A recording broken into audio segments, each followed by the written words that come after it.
Ladies and gentlemen, welcome to OTS News. My name is Mean Marky D. Pile driving geeks. Since 1973. The biggest mark in the IWC. That was Dr. Disrespect. Spect. With Red Skies. See a lot of people in the venue already confused. Why did JD play Red Skies tonight? Is it for SmackDown? Is it for Rampage? That's the beauty of this show, bro. You never know what JD is thinking. Did he think SmackDown sucked? Did he think Rampage was a great show? Or was it the other way around? I don't know. All I know is, hey, yo, Anna J. Listen, you want to know what the D in Mean Marky D stands for? Dump the young boy, bro. I get it, he's got hair. But I got the D, okay? Also, the dirt sheets. I don't know what's going on, man. These dirt sheets getting all this shit wrong, man. I tell you, JD comes on here, he gets shit right 9.9 times out of 10. And you guys are still paying for fucking subscriptions, man. I don't believe you fucking people, man. PW Insider, Dave Meltzer, fucking Soy Boy Sap over there. Give me a fucking break, man. What are you wasting your money for? All you need to do is go to the venue and use that money towards a couple of alcoholic cold beverages. Unbelievable, man. Tonight's drink special is the Moxley what is it called? What is it, Dana? What is it? Sea Dog Bulldog. The Moxley Blueberry Bulldog Ale, man. It's on sale. Listen, it's happy hour tonight on that one specifically, okay? JD's gonna run down the news, man. I got the music. I got the bangers. Sheamus, you're stealing my gimmick, bro, okay? You want to claim that you are putting on bangers. I got bangers. Ladies and gentlemen, my name is Mean Marky D, and this is OTS News.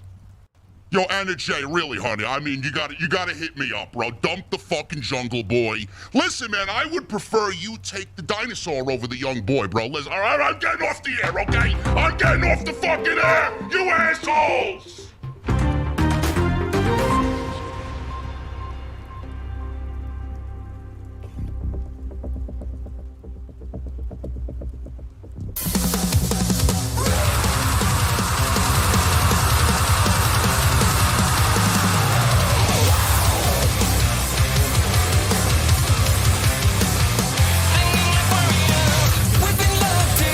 We've been waiting, we're so messed up and into nightmares.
First of all, before I even make the right turn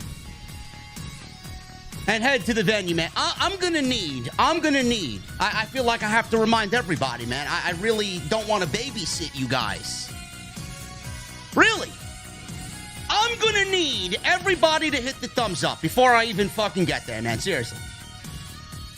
It's like welcoming me with open arms when you hit the thumbs up. When I walk into the venue, man, it's all like, hey, JD, what's going on, man? Everybody wants to give me a fucking high five and a handshake. Everybody wants to buy me an old fashioned. I need 1,000 likes minimum. Minimum. Otherwise, I'm going to have to ask you to get the fuck out. I don't even want you here. Smackdown tonight. Mid. Smackdown tonight was mid, but his story on Smackdown, there wasn't story 6 weeks ago. But next week, Triple H is loading the show up before Clash at the Castle. On Rampage, I don't even know why I bother wasting my time. I was told we were getting a CM Punk exclusive. It was an exclusive waste of my fucking time.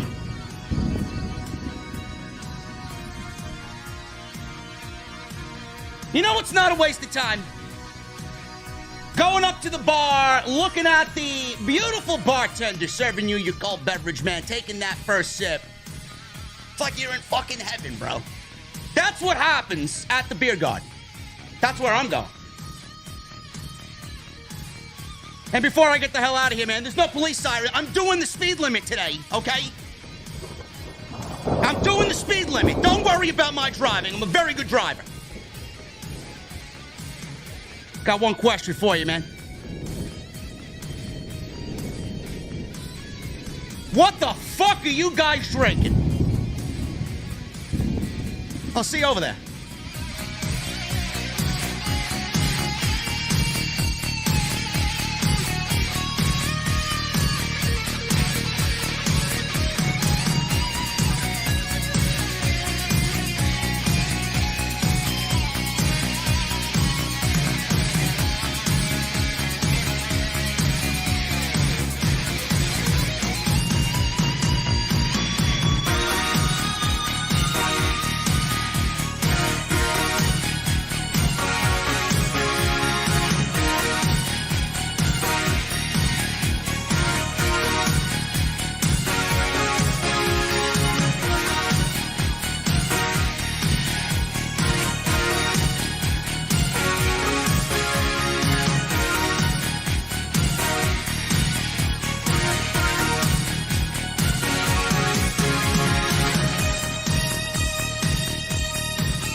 AEW successful? Why is Tony Khan running his promotion better than Vince McMahon and Bruce Pritchard are running Monday night and Friday night? Long-term booking.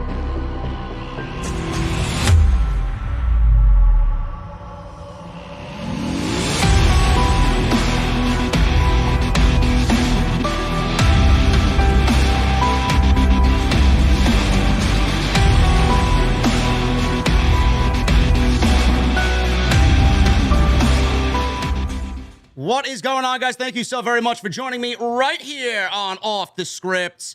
This is your Friday Night SmackDown and AEW Rampage post-show for August 26th, 2022. I am your host, JD from New York, as always, coming to you live from the OTS Beer Garden.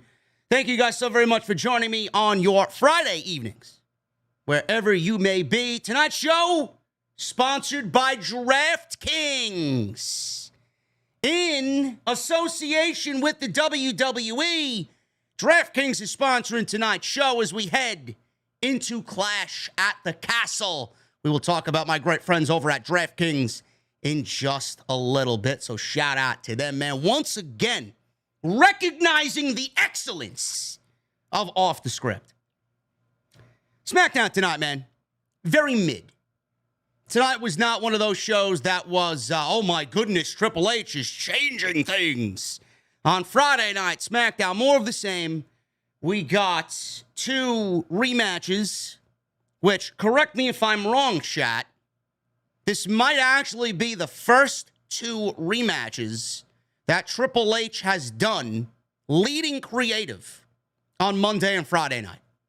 But it looked like the rematches that he gave us tonight on SmackDown are playing into a larger story with Ricochet and Baron Corbin, and then Sami Zayn, obviously, with the Bloodline, and then Drew McIntyre with whatever he's got going on going into Clash of the Castle in that match, that championship match with Roman Reigns for the Universal, undisputed WWE Universal Championship. Not really much of note on SmackDown, to be quite honest with you, man. It was very mid, like I said. Tag team title tournament, women's tag team title tournament. We got a fatal 4-way, which was a complete waste of everybody's time. I mean, I legitimately got up to go make myself a cup of coffee, and by the time my coffee was done, the match was over. I don't even know why we have women's tag team championships. Matches like this do not really sit well with me as to bringing these championships back. The best thing that we got tonight was Sami Zayn and Drew McIntyre. Very good match. I mean, they're both excellent. And then we got Roman Reigns and the Bloodline beating up Drew McIntyre at Clash at the end of SmackDown, going into Clash of the Castle. Sami Zayn still being strung along by the Bloodline. He thinks that they are with him and everything is fine right now, but you just sense that it's going to go nowhere good for Sami Zayn. They're going to use him, and he's going to realize that they're using him. And I'll tell you why that match wasn't booked for Clash of the Castle, and why that storyline wasn't really facilitated going into Clash of the Castle. The Usos with a potential match against Sami Zayn and Kevin Owens. We'll talk about why that's not really happening in 8 days. Sheamus and Gunther. I'm looking forward to this match. You know, it wouldn't surprise me if Sheamus watches the show, because we've been saying for months now that match after match after match after match, Sheamus has been putting on bangers. And tonight, he made that his entire thing. Banger after banger after banger after banger. Sheamus, I praised Sheamus's work for the better part of 2 years. He was the MVP in the middle of the pandemic era in the Thunderdome. He is putting on great matches now back in front of a live audience for a very long time, even though we got a little bit too much of the New Day and the Brawling Brutes. What was it, like 58 weeks in a row? Ridiculous. Doesn't take away from how great Sheamus has been. Awesome. This match with Gunther is going to be a complete banger. I love it. I can't wait to see what they do. And that great promo tonight by both guys, a great promo segment by both Sheamus and Gunther. We will go over what the feeling was there and what I thought about that. And then on Rampage, an exclusive with CM Punk. Behind-the-scenes look at what happened to his foot. An exclusive waste of time. I don't even know why I bother with Rampage. I really don't. I don't like Rampage. I think Rampage is a complete waste of my time every Friday night. I don't even know why I bother watching it. I don't even know why I bother waiting until 11 o'clock to go live when I could realistically go live at 10 o'clock and really not miss anything. I don't understand it. I don't know what's going on in AEW right now. I don't. Everything feels off to me. Something ain't right. Whether it's the backstage politics, whether it's the fucking Wild Wild West in the locker room, whether it's the inconsistency of Tony Khan's booking, I don't know. Rampage, you know, the matches that we got were fine. I mean, none of them really mean much of anything, but they're fine for what they are. Dynamite was great. Minus the little hiccup with everybody being very confused over CM Punk and Jon Moxley. Something feels off about AEW. And I can only hope that they got something in the pipeline planned to really captivate the audience again, because right now they got nothing going for them. Outside CM Punk and Jon Moxley, nothing going for them. And I think it's about time I start giving them some tough love, man. Because I love them so much, and I appreciate them so much. They just aren't doing the things that need to be done. And the backstage politics and what we talked about with Thunder Rosa and Britt Baker seriously pisses me the fuck off. It does. Favoritism, backstage politics. I feel like Vince McMahon all over again. Feel like it's Vince McMahon all over again. So we'll go over Rampage and what I thought of everything coming out of Friday Night Rampage and AEW. But I appreciate you guys joining me very, very much, man. We got a lot to get into tonight. And it's going to be a very, very busy weekend, man. Number one, again, shout out to DraftKings for sponsoring tonight's show. We got a busy weekend, man. Saturday night, tomorrow night, I will be live right here on YouTube from the OTS Beer Garden.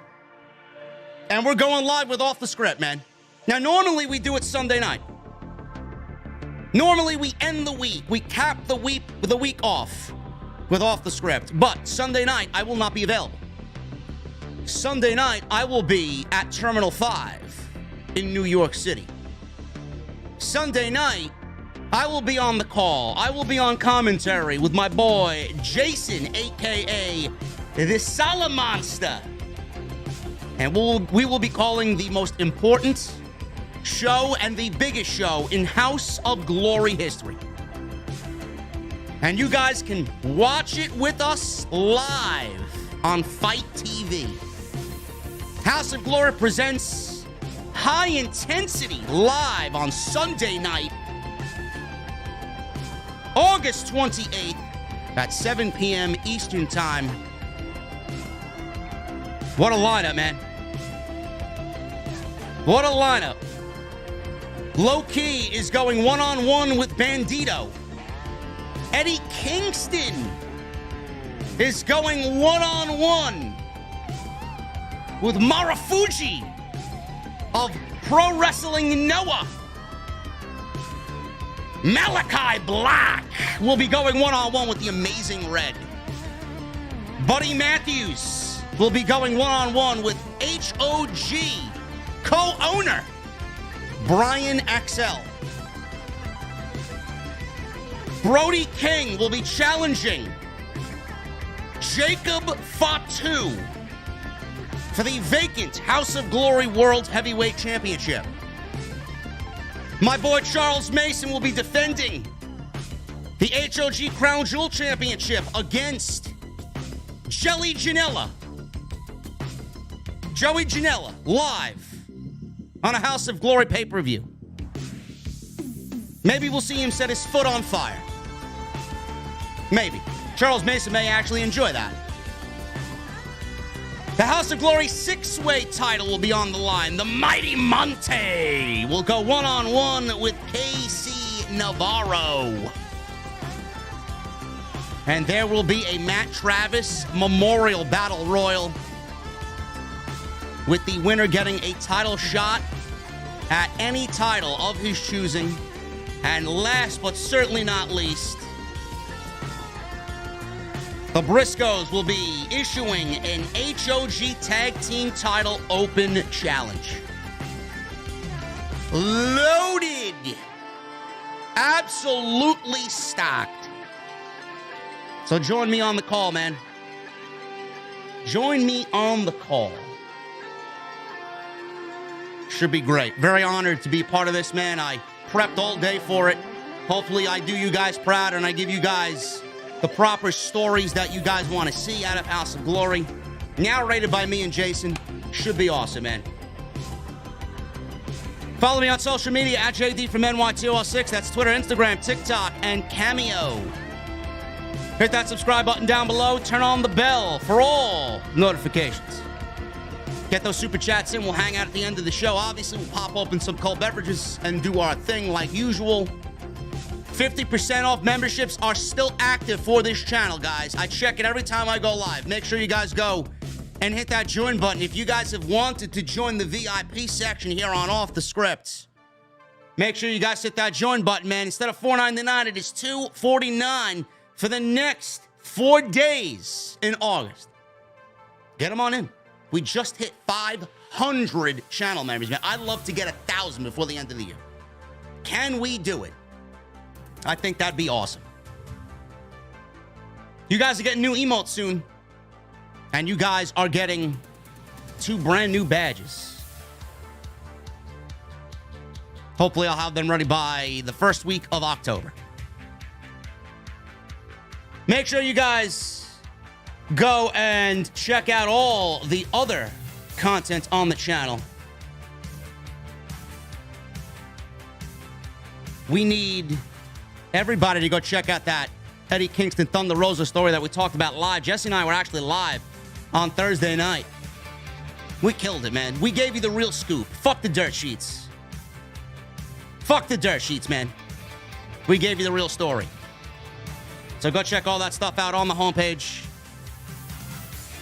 And once again, tonight's show sponsored by DraftKings. You guys have an opportunity to win a part or a piece of the $10,000 purse that will be up for grabs during Clash at the Castle.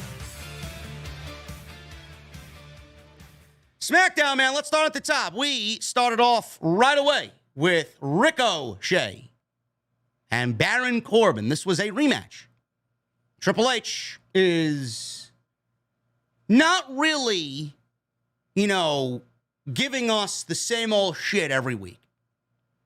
But this night, this Friday night, he gave us Ricochet and Baron Corbin, which was a match just a couple of weeks ago. Same thing with Sami Zayn and Drew McIntyre. They have wrestled, several times over the last several weeks on Friday night. But Ricochet and Happy Corbin, man, decent match. Decent match. I don't think the last match was bad at all either. I thought what they did was very good. And Triple H is giving Ricochet a lot of time to get his shit in. This was Vince McMahon. This match would have probably went 4 minutes. Baron Corbin, I've been saying, is not bad. He may be a complete asshole. He may have a terrible gimmick. Triple H may actually realize that. We'll talk about that in a second. But he's not bad. Very, very serviceable is Baron Corbin. But this was a rematch. And normally I'd shit on the fact that we're getting a rematch. And yes, it's not really all that important. And yes, you've seen it. But there was a story there. I don't know what the story is, whether it's Ricochet and his newfound camaraderie with Pat McAfee, or Pat McAfee still kind of laying it on thick with the insults on Baron Corbin, or maybe it's with Baron Corbin himself. I don't know what you guys think, but I feel like Baron Corbin and the narrative that they're trying to tell with Baron Corbin is that he's kind of down on his luck again. He's in the dumps. He's on a losing streak. He has nothing right going for him. Now, I don't know what that means. I've seen a lot of people online saying that they would like him to go back to bum-ass Corbin and being poor Happy Corbin. Or Baron Corbin, whatever the fuck they're going to call him. I see a lot of people saying, well, Triple H is in charge. Maybe they'll revert him back to the lone wolf, Baron Corbin. I wish. In a perfect world, I wish. But Baron Corbin is on a noticeable losing streak, and that is done by design. What the end goal is for Baron Corbin, and if it will mean a gimmick change or a character change, that remains to be seen. But the reason why this match happened tonight is that there is a little bit of a story in there with Ricochet and Baron Corbin. So we'll see what happens. So Ricochet beats Happy Corbin again. Good match. Ricochet is awesome. His selling is phenomenal. So Corbin, earlier in the day, mocked Ricochet and promised to beat him up tonight. Michael Cole pointed out that Corbin suffered an injury to his funny bone. He tried to be funny tonight, and it didn't land. Now, listen, he's a funny guy when he wants to be, but he's no Sidro in the chat. Michael Cole failed at telling a joke tonight. Ricochet had the early advantage here with a shooting star press for a near fall. Corbin took it to Ricochet with some right hands. He briefly gained control of the match. Ricochet fought back, sent Corbin out to the floor. Ringside now, Corbin launched Ricochet in the air, but he landed on the corner. He then hit a corkscrew moonsault to the floor. This was great. Kind of threw him and launched him into the apron. He landed on top of the second turnbuckle, dives off, and does a corkscrew onto Baron Corbin on the outside. So Ricochet's in control, and Corbin takes advantage of this and slams him on the commentary table. They're still on the outside here. Corbin slams him on the commentary table. Michael Cole is backing away. Pat McAfee is kind of laying in the jokes. Corbin's looking at Cole. Corbin's looking at McAfee. He's not happy at all. He's in control of the match. So Corbin dropped Ricochet face first back in the ring on a turnbuckle. He goes for a near fall cover, 2 count. Ricochet tried fighting back, went for a handspring elbow. Corbin quickly recovered, took offense again, rocked him with a forearm. Corbin tried for the end of days, but Ricochet countered into a sloppy-looking DDT, not because of Ricochet, but because of the way Baron Corbin took the DDT. Ricochet fired up, did a backflip off of Corbin. He then took it to Corbin with a knee. He gained control for a little bit. Corbin came back, deep six, which is one of my favorite moves in all of WWE, that and the end of days. Corbin's offense is really nice. I always say it. And he went for a near fall, got a 2 count off the deep six. Ricochet, he was jockeying for position with Corbin. Ricochet knocked Corbin off the top rope. He went for a 450 splash, but Corbin moved out of the way. Corbin then dropped Ricochet for another 2 count. Ricochet bounces back, went for the recoil. Corbin avoided it. Ricochet took it to Corbin with a boot to the face. Followed up with the shooting star press again. This time he hits it. 1, 2, 3, and Ricochet gets the pinfall victory clean over Baron Corbin. After the match, Pat McAfee made fun of Corbin by doing a NFL-style play-by-play breakdown with the little teleprompter he's got in front of him and mocked Baron Corbin repeatedly using the teleprompter. Again, this is all probably leading. First of all, Ricochet gets another victory on the Triple H side of things. And I wouldn't say this is a big statement as compared to the first match. The first match was the first night Triple H took over on Friday night, and he put Ricochet in the opening match. That, to me, was a statement. This, to me, was also kind of a statement, but it's more of a statement for Ricochet and how Ricochet is going to be treated moving forward. I said this on Twitter. If there's one guy in this company that is absolutely fucking pleased with everything that's going on now that Triple H is taking over both Monday and Friday night, it is Ricochet. Ricochet was probably so happy he took everybody out to the bar and ordered everybody their first, second, and third rounds in celebration that Triple H took over. Because he knows now he's in good hands. And Ricochet, I do feel, when things really start getting rolling for him, he's going to be in good hands with Triple H, no doubt about it. Corbin, this is all being done, his losing streak, his luck, and him being down on himself and down in the dumps. It's all leading to something. What that something is, I don't know. I did pitch, being that we got this little Ricochet and Pat McAfee love fest here on SmackDown. You guys noticed the last time that Ricochet was in a match with Corbin, McAfee was punting footballs into the crowd and playing catch with Ricochet. I said, what if we get some sort of Survivor Series match between Raw and SmackDown? Pat McAfee, one of the SmackDown commentators, and Ricochet teaming up against Baron Corbin and his real-life friend, Corey Graves. Corey Graves is cleared to wrestle. We may get some tag team action out of it. If Graves wants to get back in the ring for one more match, there's no better match than that to do, especially in a tag team element where he would be partially protected and he doesn't have to work a full match. Now, I'm just throwing that out there. I don't think that is going to happen, but it may be a possibility. So we'll see what happens. Hit Row. This was not as cringe as last week where they did this rap segment and the camera was bouncing all over the place and the sound was fucked up and you couldn't hear Top Dollar rapping, couldn't hear B-Fab, couldn't hear Adonis. Hit Row was backstage and they approached the Street Profits. Street Profits haven't really done much of anything since losing the feud against the Usos for the tag team titles. Hit Row admitted to wanting the smoke, and then they all giggled and wiggled their fingers together and said, money, money, money, money, money, money. I don't know what the fuck that meant, if it was an inside thing, if it was a jab at Vince McMahon.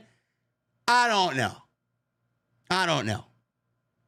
But they apparently are joining forces for now.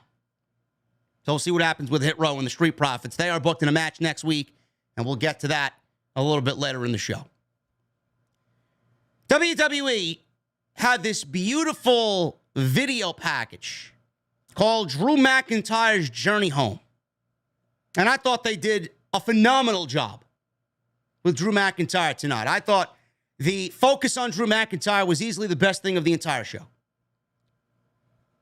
They did this in two parts. They did one in the beginning section of the show and then one at the end, right before the match with Sami Zayn tonight. Video package aired on McIntyre, showing him as a kid, growing up, wanting to be a WWE superstar, flexing in the mirror, sleeping with Stone Cold Steve Austin bed sheets. We all had him. Working indie events in the UK, and eventually winning the FCW World Championship. He documented being called up quickly to WWE and being dubbed the Chosen One. Got to take a little bit of time out here. A little bit of a timeout in the chat, folks. Eric Torres, you're talking shit about Baron Corbin, but he's stronger than you. I bet you can't even reach 220 pounds. Baron Corbin can, and that makes him talented than you and anyone on any roster of any company. Hooligram, get him out! Get Eric Torres out of the chat. Eric Torres is clearly a 12-year-old Reddit virgin who thinks this is real life. I don't give a fuck about Baron Corbin, and Baron Corbin doesn't even know you exist. You're in my chat at midnight on a Friday night. Meanwhile, I'm making my money and doing my job better than anybody. You should be out getting pussy and having a couple of cold beverages, begging girls to fucking come home with you and sleep with you, but they don't because they realize that you're nothing more than a fucking pencil-neck virgin. Get the fuck out of my chat. I'm sorry, Eric Torres. Sorry I had to blast you in front of 2,000 fucking people. Get out! Round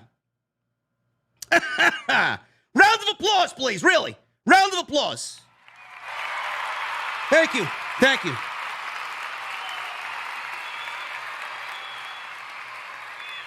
Thank you. I appreciate you. I appreciate you guys very much, man. Thank you. I know the venue's full. Listen, I got a show to do, okay? Where was I, Eric Torres? Where was I? Oh, yeah, Drew McIntyre. They dubbed him the Chosen One. He talked about wanting to be the first wrestler from Scotland signed to WWE and then how it fell apart when he made immature decisions after his mother died. He said getting released was the best thing that happened to him. It really was. It really was. Getting released from WWE was the best thing that happened to Drew McIntyre. If he did not get released, that means we would have been punished with more 3MB on television. And then they ended up splitting 3MB up anyway, and what would have been made into Drew McIntyre? He would have been fired anyway. It just would have prolonged his embarrassing moments. So yes, getting fired and going to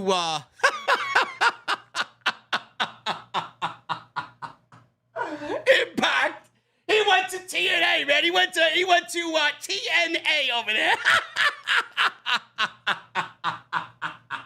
Nobody watches that shit, man. I mean, give me a break. Who watches Impact? Fucking geeks. Reddit geeks watch fucking Impact. They gatekeep. Bunch of elitist virgins they are, man. Hey, listen, it worked out good for him, though, right? He made himself into a world champion over there. He worked TNA, and then he got hired by WWE again, and he never looked back, man. He never looked back. Same thing with Bobby Lashley, all right? Yeah, Bobby Lashley said, yeah, that's Impact. I guess Drew McIntyre made more of an impact in WWE, right? Yeah, I know. Who watches that shit, man? Nobody watches that shit. Come on, man. Yeah, listen, Jesse, get me an old-fashioned, man. I'm empty. Fucking geek. Eric Torres, get out. Karrion Kross, loving what Karrion Kross is doing on SmackDown, man. Karrion Kross and Scarlett spoke from somewhere in the venue. I don't know where the fuck they were. It's like they're fucking Batman. Batman or Joker and Harley Quinn is a good comparison, right? In the shadows, they dwell. So he was reacting to this Drew McIntyre vignette.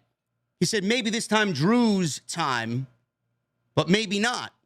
This time is Drew's time, but maybe not. He said that any given moment, he can hit him in the back of the head, and then suddenly his achievements will mean nothing.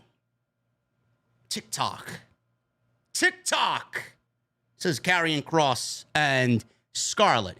Karrion Kross, man, Killer Kross, not going to be on the House of Glory show, even though they had that fantastic video package with him and Low Key. You know, Paul Levesque doesn't want Karrion Kross to get injured on a indie show. People asking, is Karrion Kross going to be at the Hog show? No. He's not wrestling anywhere on the indies, only doing autograph signings, and then obviously he's going to be doing what he's got to do in WWE. I feel that Karrion Kross is going to have a major presence at Clash of the Castle. Now, I pose this question to you. Does Karrion Kross cost Drew McIntyre the WWE Undisputed Universal Championship match at Clash of the Castle? Does he? I don't know. I kind of feel like he will. I do. Now, after tonight with these vignettes, I might as well talk about this now instead of doing it later. I watched this vignette with McIntyre, this video package with McIntyre. I'm watching this and I'm saying to myself, and I said this especially after the second one aired, his redemption story. I don't know how you're going to air this and then not give him the win at Clash of the Castle. But it may end up being that Karrion Kross costs him the championship. And Roman Reigns continues his reign of terror on Friday night. Do people really want to see Drew McIntyre as the WWE champion? I don't know. I mean, the ratings say otherwise. I think the rating falls in line with Roman Reigns. I honestly think if Drew McIntyre is the champion, there may be a ratings hit on Friday night. I think Roman brings in the audience. Honestly. And if that's the case, I don't think taking the title off of him right now is a good thing. Unless you know that you're going to get somebody that is going to actively replace Roman and the fans are going to keep that same momentum going as if Roman is still champion. Only one man comes to mind that would fit that description, and that's Cody Rhodes. This is why I say, you know, I said this. I don't want to see Roman lose the titles. I think Cody, in my perfect world, would be the one to take that title from Roman Reigns at WrestleMania. That's the match. That's the story to me. But after all that's done with Drew McIntyre here in this Roman Reigns feud, building him up, this video package, you know, the chase, this match has been building all year. And then at this pay-per-view in Cardiff, so close to his home, right? Something that he's lobbied for how many years, he's going to lose there? I just find it very difficult to believe. I find it very difficult to believe that he's going to lose 8 days from now. But who knows? Maybe Karrion Kross is the way we get Roman Reigns retaining that undisputed championship. So we'll see what happens.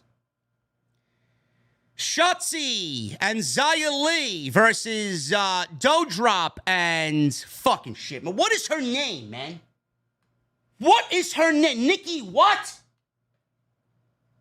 Ash Trash. That's her name. Nikki Trash.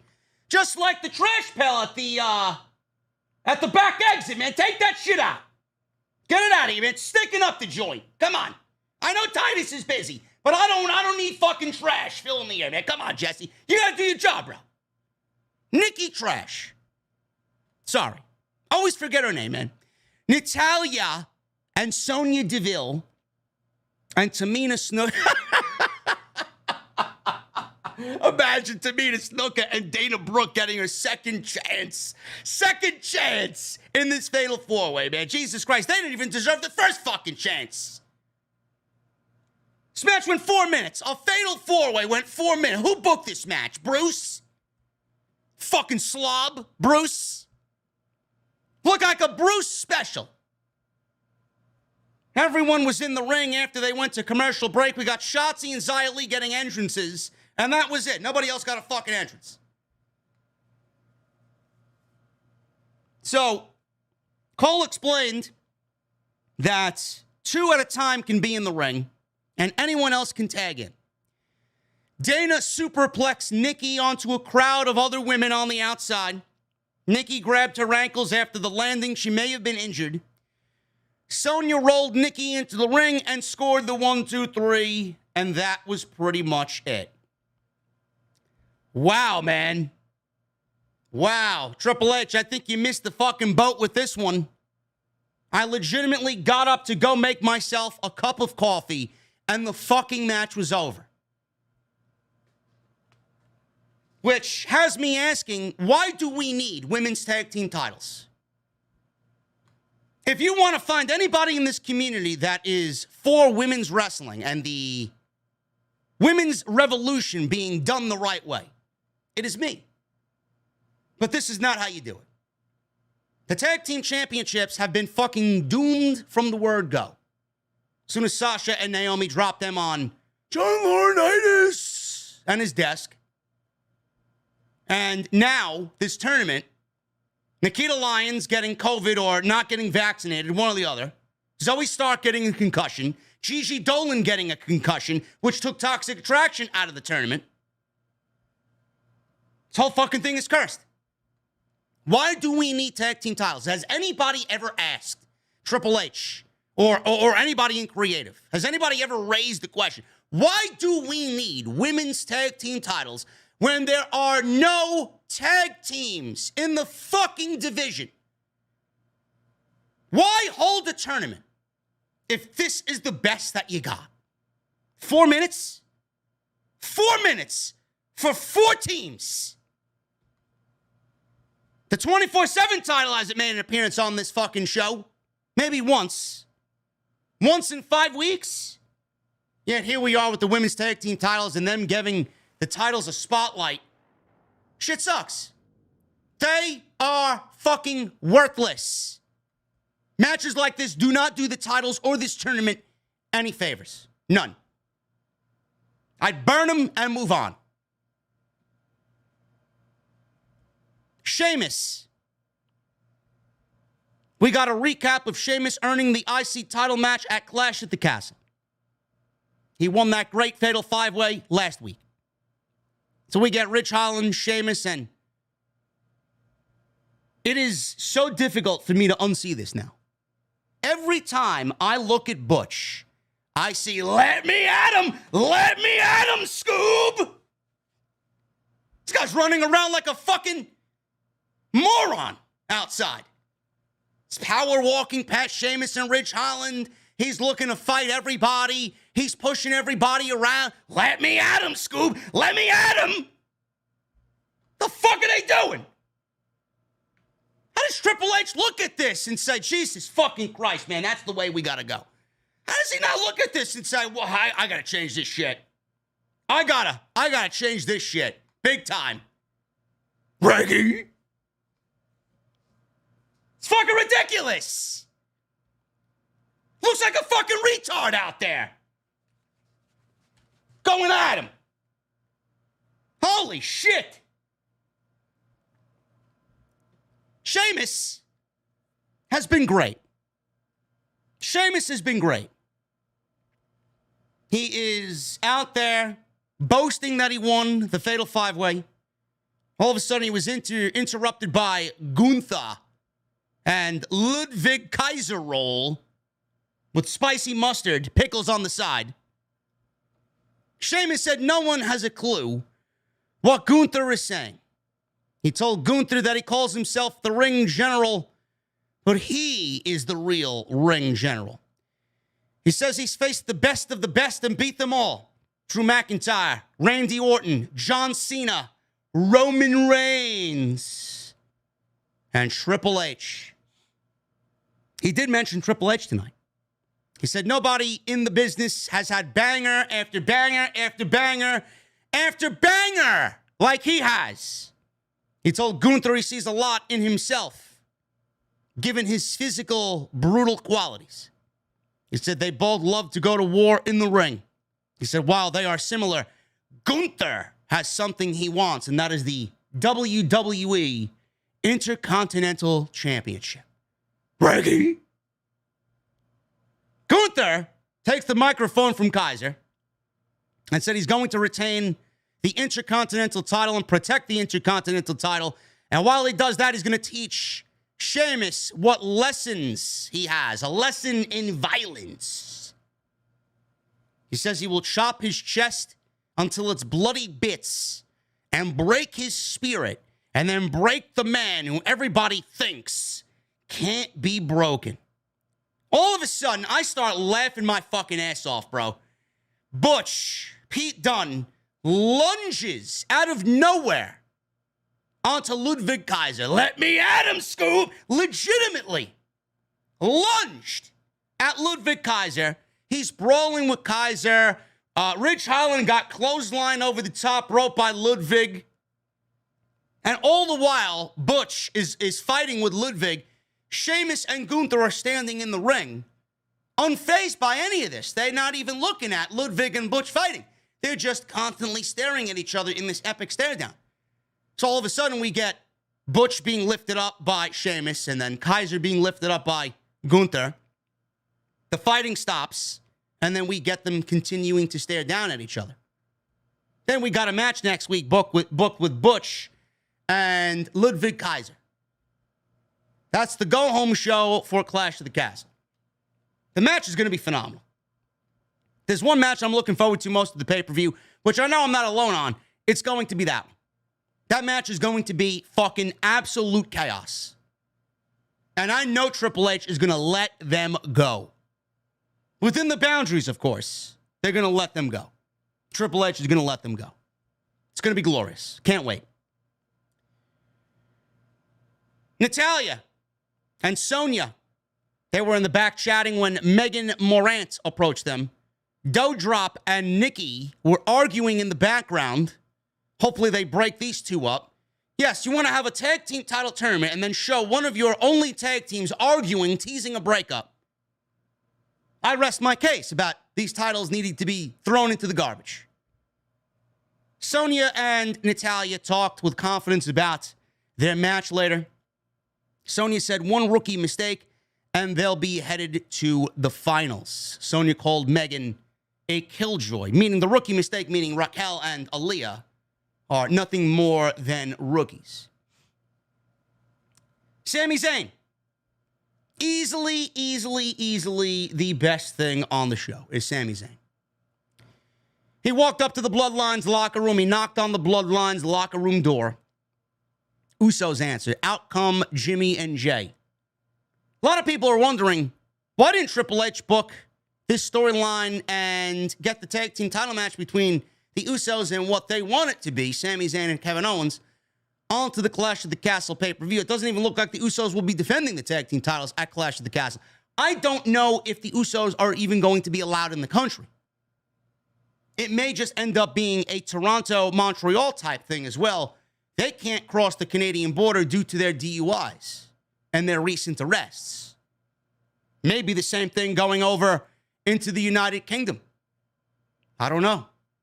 If I was a betting man, I'd probably say that's the case as well. So the Usos might not even be at the show. So we'll find out in 8 days. But they don't have a tag team title match. And I don't even think I would have booked this match at the pay-per-view anyway. You're going to need a little bit more time to tell that story. I love the on-screen dynamic of Sami Zayn and Roman Reigns. I think they're great together. Sammy's just very likable, even as a heel.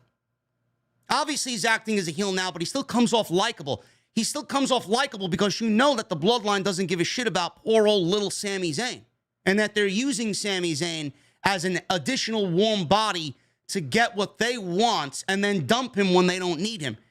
That's what's so great about this story. Sami Zayn is so great. Heel, he can do it. Babyface, he did it. And he did it great in NXT. And it looks like he may be going and doing that again on the main roster in this version of Sami Zayn.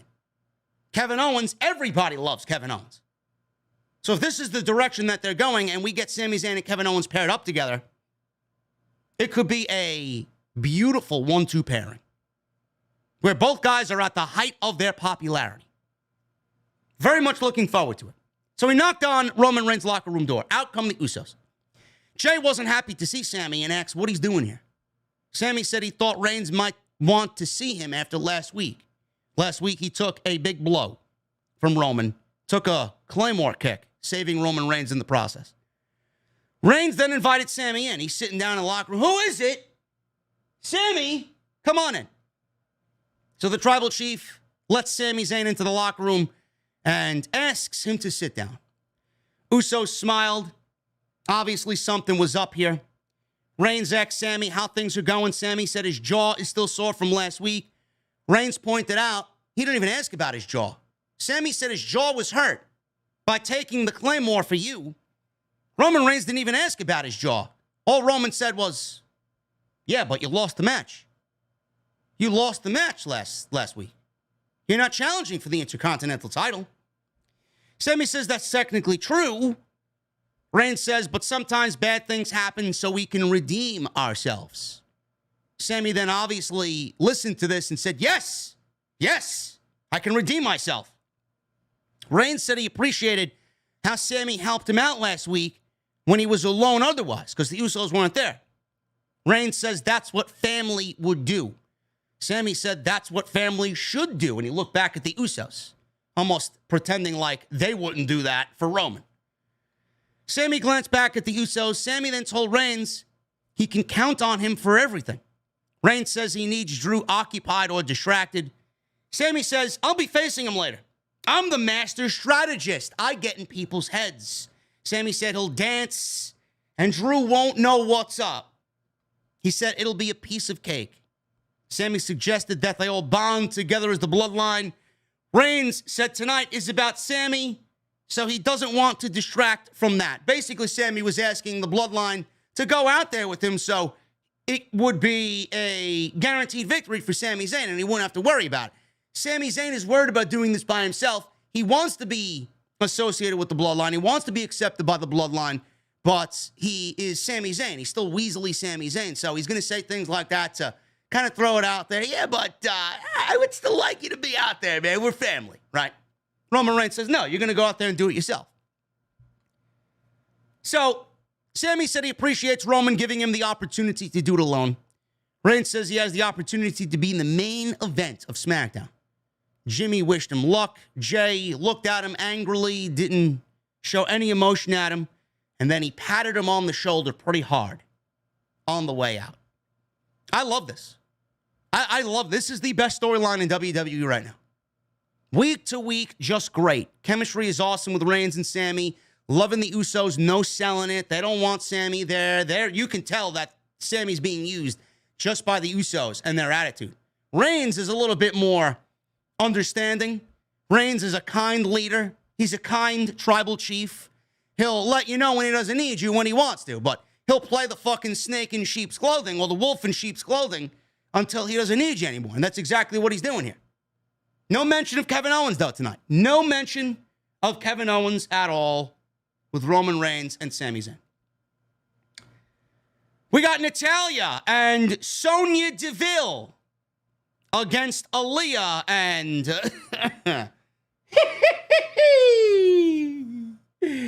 Smiley Raquel Rodriguez Gonzalez. Out there smiling. Yeah. Tag team titles. Raquel Rodriguez Gonzalez. What are you smiling for, honey? Your boyfriend is a fucking low IQ idiot, Braun Strowman. He said, what did he say? Sin, control your narrative, is worth hundreds of dollars. compared to AEW and Tony Khan. Was that a real quote? Did you guys see that quote floating around on social media today? Oh, my goodness, man. That country living, right? That country living by Braun Strowman. Whee! You know, he's still on the Strowman Express. Oh, my goodness. Stupid. Oh, my God, man. What a fucking half-witted idiot is Braun Strowman. Anyway, we got this ladies' tag team match. I don't know. Did you guys see that tweet? Or maybe it was doctored up, man. Was it a real tweet? Was it a real tweet? So we got Aaliyah and Raquel against Natalya and Sonya Deville. Obviously, the baby faces won here. I mean, Aaliyah sucks. It's like this is a handicap match. It's basically Raquel versus Sonya Deville and Natalya. So Natalya had an early advantage with a headlock. Aaliyah fought back briefly. Natalya took over with a Michinoku driver on the outside. Rodriguez, she ran over to go check on Aaliyah. She didn't smile there. Rodriguez is fighting back with Deville and Natalya, 2-on-1 now. She caught Deville and Natalya in a double suplex. Natalya and Sonya Deville regained control. Backed Rodriguez into the corner. Deville slowed the pace down with, you guessed it, folks, the great old fucking devastating chinlock. Never seen that one applied before. Deville slowed the pace down with the chinlock. Rodriguez fought back and slammed Deville onto Natalya. Rodriguez recovered. She ran wild with some offense. Hit her corkscrew off the second turnbuckle on Deville. She goes for a near fall, gets a cover 2 count. So Rodriguez went for the Tejana bomb. Natalya broke it up. Rodriguez broke free from the sharpshooter. Deville caught Rodriguez with a knee. She goes for a quick cover, gets a 2 count. Rodriguez fought back, hit the Tejana bomb for the 1-2-3. Where was Aaliyah? Aaliyah did nothing in this entire match, which renders Aaliyah useless, which renders Aaliyah, why is she in this fucking tournament? They're not winning the titles anyway, but Jesus fucking Christ.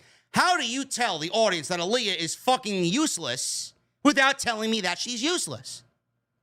Just put her in a fucking tag team match and have her get wiped out in the first 30 seconds and then have her partner work the last 8 minutes of the match by herself. After the match, Aaliyah jumped back into the ring with Celebrate with Rodriguez as if she did anything tonight. Now this match takes place on Monday. We got Rodriguez, Gonzalez, and Aaliyah on Monday, great, against Io Sky and Dakota Kai for the undisputed tag team championships of the world in the women's division. Great. Do we see Sasha Banks and Naomi on Monday Night Raw? Maybe. Got the Maximum Male Models. They were doing a photo shoot in the back with Max Dupree and Maxine Dupree. They were taking photos, and Max Dupree was blasting the fucking cameraman. You're not doing it right. You're not getting the money shot. Maxine Dupree then unbuttoned Massé and Mansoir's shirt. I think it was Mansoir's shirt. Unbuttoned it a little bit more, showed some more skin, right? All of a sudden, Hit Rose music played. There was this huge Maximum Male Models, luxury trailer in the back. This big Maximum Male Models bus in the back. All of a sudden, we start hearing Hit Rose theme music. They get distracted. Maxine told Max she'll take care of it. She has an idea. I don't know. So, they went back to the parking garage where Maxine Dupree brought Humberto and Angel, who had an idea. So her great idea was to go get Humberto and Angel Garza, who somehow had an idea. They showed Max 2 cans of spray paint. That was their great idea. What they were going to do with the spray paint, I have no idea. Moving on. We need Kofi Kingston and Xavier Woods back on television. We got them back. Xavier Woods was sitting in a wheelchair, and Kofi Kingston was acting very solemn. He was very sad. And he was very down and depressed. So Xavier Woods is sitting there in a wheelchair, acting all sad as well. He's injured. Xavier said normally they are upbeat and dancing, but not tonight. He said they've been making fun of the Viking Raiders' intelligence and how new and vicious they are. He said they underrated them. They are really vicious. Kofi says they've been getting beat up by them. Xavier Woods says they have to face a harsh reality. Xavier saw them burning boxes of Bootios and New Day shirts and unicorn horns. We saw them burning our legacy. So, according to Xavier Woods, there are 11 tag team title reigns, or however many tag team title reigns they have, right? That's not their legacy. Kofi Kingston winning the WWE title is not his legacy, right? Their legacy is boxes of Bootios. Their legacy is unicorn horns. Their legacy is New Day shirts and dancing and gyrating and making sexual jokes. That's their legacy. Give me a break. The Viking Raiders interrupted this sad moment for the New Day. Eric has a microphone. Ivar has a microphone. Eric said they gave them a proper send-off. What are you doing out here? Ivar said instead of leaving with honor, you're out here sniveling. Xavier asked them for a few minutes to say what they wanted to say. Eric then said it makes him sick seeing them grovel like a wounded animal. He said they despise weakness. Ivar says when we see a wounded animal, we are going to be forced to put them out of their misery. When they went after Kofi, Kofi said, listen, stop. This man's injured. He's pointing at Xavier Woods that he's injured, right? Xavier backs himself into the corner in the wheelchair. Kofi Kingston backs himself into the other corner. The New Day is now, again, about to be beat up by the Viking Raiders. Viking Raiders have their back turned to Xavier Woods. He gets up. He was playing possum. He was faking the injury. Under this blanket that he had been wearing, he pulls out 2 kendo sticks, right? He was hiding 2 kendo sticks under this blanket. He came out like a fucking, like an old man wearing a blanket over himself, pulled out 2 kendo sticks. He takes a kendo stick. He throws it to Kofi Kingston. They beat up the Viking Raiders with kendo sticks, and they get the advantage on the Viking Raiders. And they're getting a tag team match. Viking rules, which means no DQ next week against the Viking Raiders. So it's New Day and Viking Raiders in a tag team match, hopefully to end this feud once and for all. They cut to the parking garage again, where the Maximum Male Models and Angel with Humberto had written "Hit Row Sucks" on the side of a bus. They said it, I didn't. Don't blame me. Hit Row showed up and told them it's not even their bus. The Street Profits then stepped out of the bus. So supposedly we're getting Hit Row. This is Ashante Adonis and Hit Row, and Top Dollar of Hit Row against the Maximum Male Models. This is Massey and Mansois next week in a tag team match. So Mansois and Massey are having their first in-ring match, their debut as Maximum Male Models next week. I pray to the wrestling gods that LA Knight graces our TV screens when all this shit completely fucking fails. This shit sucks. I don't know why Triple H is hanging on to this shit. I don't. You'd think Triple H would be wise enough and smart enough to end this shit, get LA Knight away from this shit, send Sophia Cromwell back down to NXT, or keep her on the main roster and have her manage LA Knight, and get Mansoor and fucking Dio Madden new gimmicks. The fuck are we doing here? Shit sucks.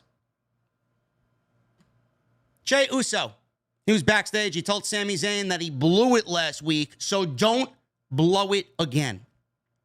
Sammy said that negativity isn't helping him. He told Sammy not to talk behind his back to family ever again. They don't like him. Roman likes him. They're going to end up dumping him anyway. But right now, Roman is the only one that's on Sami Zayn's side. Michael Cole and Pat McAfee threw it to part 2 of the Drew McIntyre story. He said he took time out of WWE to find himself and his original mission. He said his life was full of twists and turns, but his destination has always been the same. He said this destiny brings him to Roman Reigns. He said he's a monster, but he's going to take him down. He yelled that he's going to kick Roman Reigns' head off his effing body. That was bleeped, of course. He said fucking. TV14, folks. TV14. How many fucking clickbait thumbnails will you see in tomorrow's YouTube subscription box? Oh my God, Drew McIntyre dropped the F word on SmackDown. TV14 returning. So, again, they're building McIntyre up, going into Cardiff, going into his home country. I don't see how he could lose this match. The only way I could see him losing is if Karrion Kross costs him the championship. Or if Austin Theory cashes in that Money in the Bank briefcase, which Jesse and I talked about yesterday. He's not ready for that. He's not even close to being ready for that. And if he does cash in, I see a failure. Sami Zayn versus Drew McIntyre. We got 4 matches on this show. This was your main event of the night. Before the main event, they hyped SmackDown next week, which, by the way, SmackDown is taped. It was actually on tape delay tonight. It wasn't even live tonight. And it's not going to be live next week as it's a tape show. So they taped it tonight because the WWE crew will already be in Cardiff for Saturday's pay-per-view, which I love. The Saturday pay-per-view start time, 1 p.m. Great. I'll sleep till 12, and then I'll get up and go to work. Gotta love it. The life of a content creator. So, next week on SmackDown, we got a celebration of Reigns' 2-year title reign. I'll talk about that in a second. Ronda Rousey's final judgment. Apparently, she is unsuspended next week. Karrion Kross' in-ring debut against Drew Gulak. The Maximum Male Models against Hit Row. Butch versus Ludwig Kaiser, and The New Day versus the Viking Raiders in a Viking rules match. So they set up SmackDown already for next week. Sami Zayn and Drew McIntyre in the main event of SmackDown. Decent, as usual, as you would expect between these two guys. Went about 10 minutes. So McIntyre had the early advantage on Sami Zayn, dropped him on the commentary table. Zayn briefly took over with the chop block. McIntyre recovered quickly with a tilt-a-whirl backbreaker. McIntyre went for a superplex, but Sami Zayn poked him in the eyes. He followed up with a sunset bomb. We go to commercial break. Zayn caught McIntyre with a tornado DDT. McIntyre comes back with a Glasgow kiss. He's now firing up. He's running wild on Sami Zayn. Caught Zayn with a big belly-to-belly overhead suplex. Once again set up for the Claymore. Usos ran out to cause a distraction.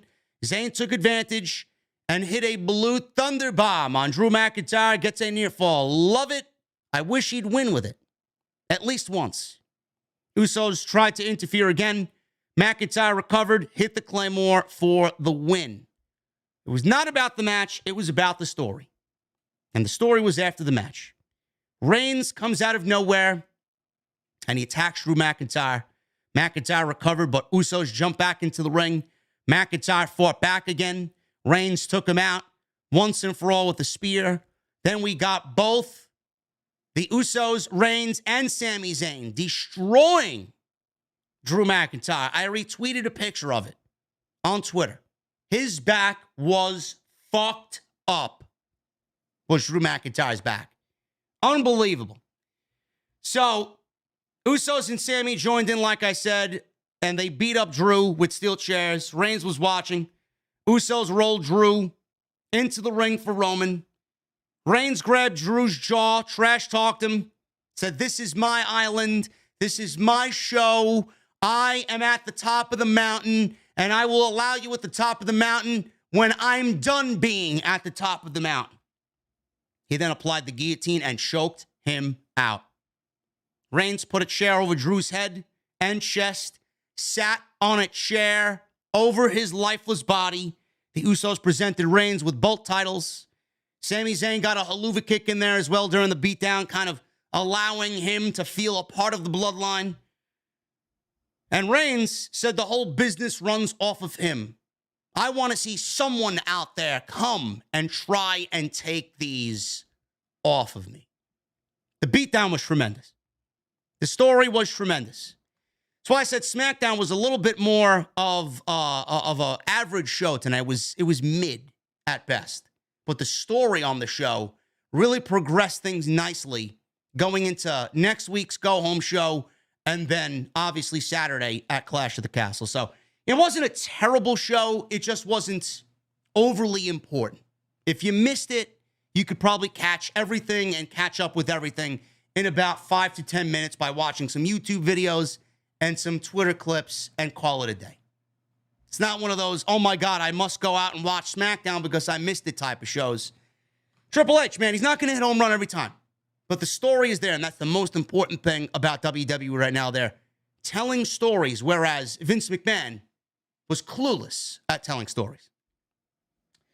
Guys, we will be taking a small break here. I want to shout out once again my great friends over at DraftKings. Make sure you guys go and listen to this, man. Take advantage of it, because every time somebody takes advantage of something like this and you guys sound off and support someone like DraftKings who supports us, the more likely they're going to join and want to be a part of the Off the Script family. So I'm going to throw it to DraftKings. Little advertisement here. I'll be back. We'll briefly go over Rampage, and then we'll get into the Super Chats. And I want to thank everybody right here tonight in the venue for the SmackDown post show on Off the Script. WWE is going down this weekend in the land of afternoon tea with the Queen. To celebrate this historic event, DraftKings, an official gaming partner of WWE, is putting you in the center of the action with a share of $10,000 up for grabs this weekend. You guys know better than anybody I'm going to get you ready for Clash at the Castle. So much so that we'll be sitting right next to the Queen, having that afternoon tea. It is very simple, guys. You're going to download the DraftKings app. You're going to use the promo code JDfromNY, and you're going to enter to win $10,000. You're going to answer questions like, who is going to make a surprise appearance? Who's going to win that big, undisputed WWE Universal Championship match between Drew McIntyre and Roman Reigns in the main event? Will Austin Theory cash in his Money in the Bank contract? You're going to answer all those questions, and the customers with the most correct answers will win their share of $10,000. Download the DraftKings app now and use that promo code JDfromNY to enter the free WWE Predictions Challenge for Clash at the Castle with $10,000 up for grabs. So use that promo code JDfromNY now and enter the free $10,000 contest only at DraftKings, an official gaming partner of WWE. Thank you guys very much, and thank you to DraftKings for sponsoring tonight's show right here on OTS. Rampage. You know, man, I don't know if I am alone or if I'm in the minority here. I thought Dynamite was great. A little questionable with what they did with CM Punk and Jon Moxley. Hopefully Tony Khan's got something up his sleeve. Rumors going around that it may be Jon Moxley and CM Punk at All Out, and that is the go-to match for them. But Rampage is never important, man. Rampage is never important. Ever. I don't think Rampage has ever been important outside the first debut episode where we got Kenny Omega and Christian Cage for the Impact World Championship. And then obviously the first dance with CM Punk. This show is just largely just unimportant. They don't book it as if it's important. They don't do anything to show you that they want you to watch the show. They promoted an exclusive clip of CM Punk, an exclusive backstage look at CM Punk in the trainer's room with the doctors after they carried him out of his match with Jon Moxley after losing the AEW title. This exclusive clip was an exclusive waste of time. Literally, not even 20 seconds. They hyped it up all day on Twitter. Yes, watch Rampage for this CM Punk clip when we got 20 seconds. And everything that you saw in this 20-second clip, this exclusive clip, is what you already saw on Dynamite. No new information was there. We didn't hear from Punk at all. He compared the foot injury and how his foot felt after Wednesday to how it felt when he broke it. And that was basically it. That was basically all we got. Outside of that, the only important thing on tonight's show was the Trios Championship match, tournament match between Dark Order and the House of Black. And they still managed to fuck that up. It's almost as if they don't give a shit. I said this when Ring of Honor was bought by Tony Khan. Is he going to spread himself thin? We got a Ring of Honor title match tonight. Why am I seeing Ring of Honor title matches on AEW television? Why don't we save Ring of Honor for when Ring of Honor gets television time? Why do we need to see Ring of Honor on our show? I don't understand it. I get that Claudio's your world champion, but nobody told you to go out and buy Ring of Honor and then fucking, want to do something with it and then force it onto Dynamite and Rampage. I don't want nothing to do with Ring of Honor on this show. Nothing. Yet we're getting a world title match. For what? You think an open challenge makes your Ring of Honor world title look good? The fuck is Dustin Rhodes challenging for the Ring of Honor World Championship for? I don't know what happened this week. I don't know what's happening this summer. I get the injuries were a big deal, man, but AEW is not really connecting with the story. I feel like there's a lot going on and nobody knows what the fuck they're doing. Now, I get that they're trying to do the live thing with Rampage in October. Apparently, the entire month of October is live Rampage. I don't know if this is just for the month of October or if this is going to be the new thing going forward. Finally, somebody realized taped Rampage episodes are fucking dog shit. They need to be live. It's not going to stop there. It's not going to fix the show. That's just one aspect of the show that needs to be fixed. Show needs to be live.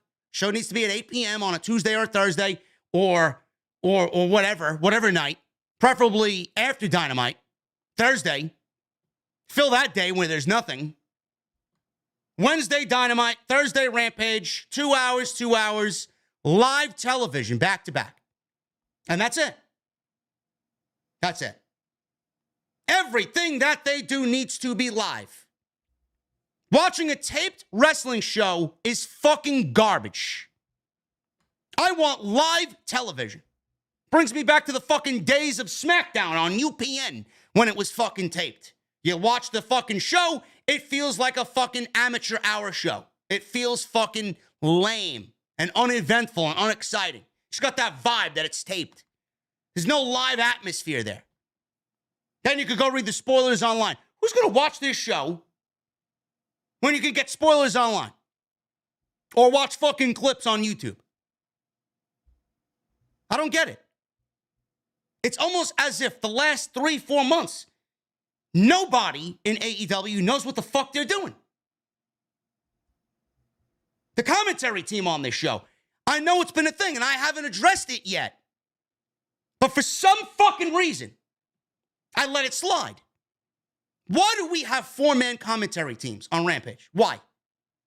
Why do we have 4 men on Dynamite? We get Jim Ross. We get Excalibur. We get Tony Schiavone. We get Taz on Dynamite. When Tony Schiavone gets up to go do interviews in the back or interviews in the ring, then we get a 3-man booth, and then Tony Schiavone's right back there by the end of the show. They were ushering out Jim Ross in the second hour, having him do the last hour of Dynamite and then the last hour of Rampage, filling out his 2-hour quota.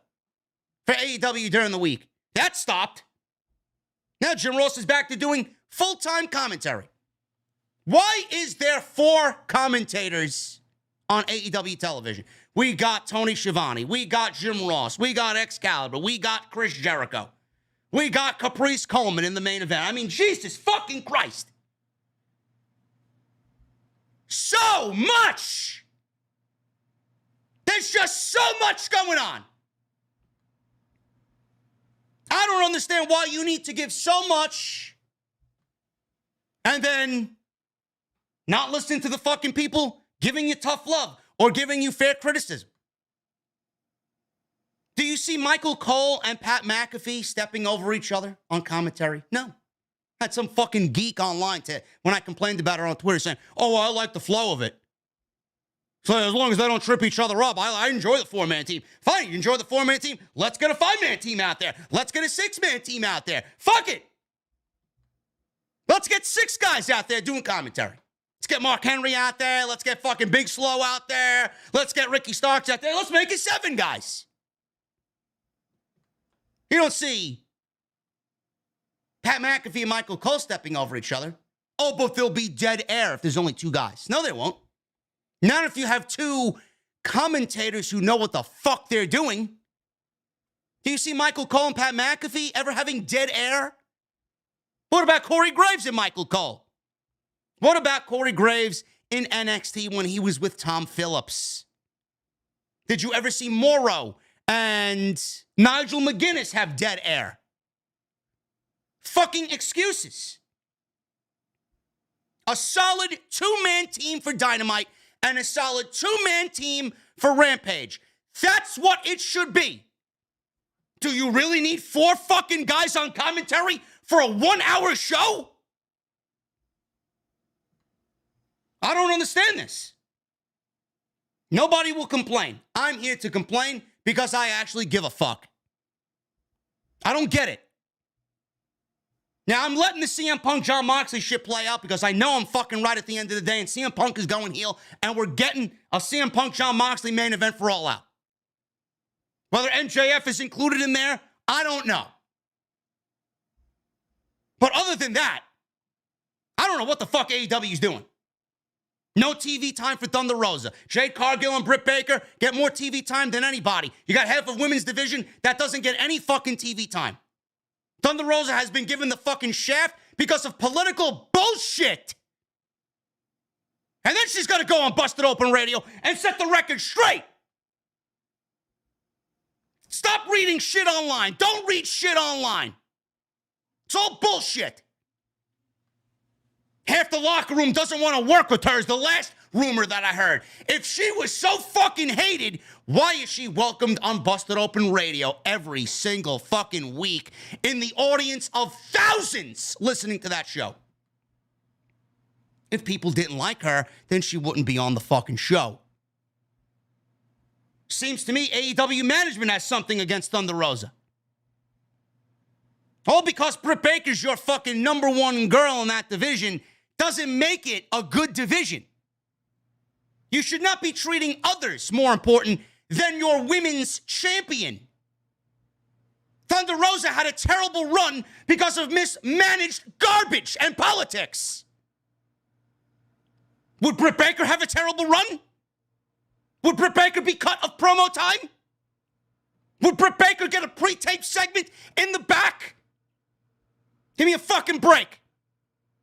CM Punk broke his foot. He got 20 minutes to address the fucking crowd about him breaking his foot and crowning a new interim champion. Thunder Rosa, she got 30 seconds.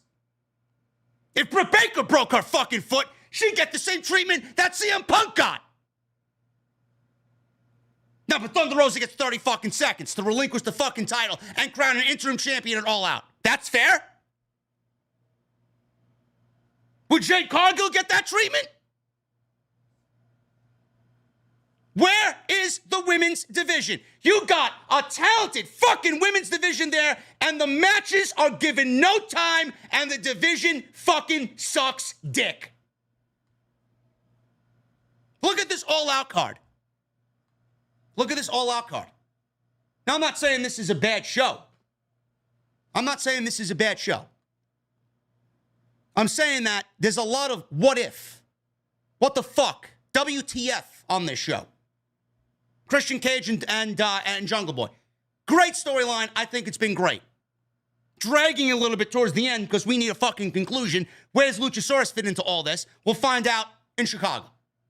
Ricky Starks and Powerhouse Hobbs, been great. Very happy for both of them. Excited to see what they do. Story's been great. Powerhouse Hobbs is ready to break out on his own. Ricky Starks has been fucking there, and he needs a breakout moment. That's somebody that you want to see on TV every fucking week. Where is Wardlow? Wardlow is your TNT champion. Guy won the fucking title after coming out looking like a fucking savage beating MJF. Where did he go after that? Off TV, Tony Khan's putting him in matches with fucking Mark Sterling, having him beat up security guards, then he wins the TNT title, and then he disappears. That's how you book Wardlow? I don't understand this shit. Wardlow's the type of guy, the way he looks and the way he comes off and the way the fucking fans love him, he should be on the show every fucking week. Meanwhile, he's there once, he takes 6 weeks off, and then he's back on television. Yeah, let me throw him on the pay-per-view and team him with FTR against Jay Lethal and the Motor City Machine Guns. I gotta go out and get the Motor City Machine Guns because all my fucking tag teams are tied up in a trios tournament. Nobody asked you to save the trios championship tournament for when Kenny Omega came back. I get that Kenny Omega is an integral part of your television show, but you did the same fucking thing that you did with the women's tournament and the Owen Hart Cup. You tied up the entire fucking division into a goddamn tournament, leaving Thunder Rosa with no challengers. You did the same thing with Swerve and Keith Lee. You tied up all the tag teams in a fucking trios tournament, in a 6-man tournament, and now we're left with the Acclaimed, and there's no fucking heat. There's no story. That's what you want for the Acclaimed? Anthony Bowens and Max Caster are over as fuck. Yet you're giving them a tag team title match in which, if they lose, they look like losers. You can't have them beat Swerve and Keith Lee. Not now. And if they do, what's the story gonna be? All of a sudden, Keith Lee and Swerve break up. Swerve turns on Keith Lee turns on Swerve for what? They've been harmonious for the last 6 weeks.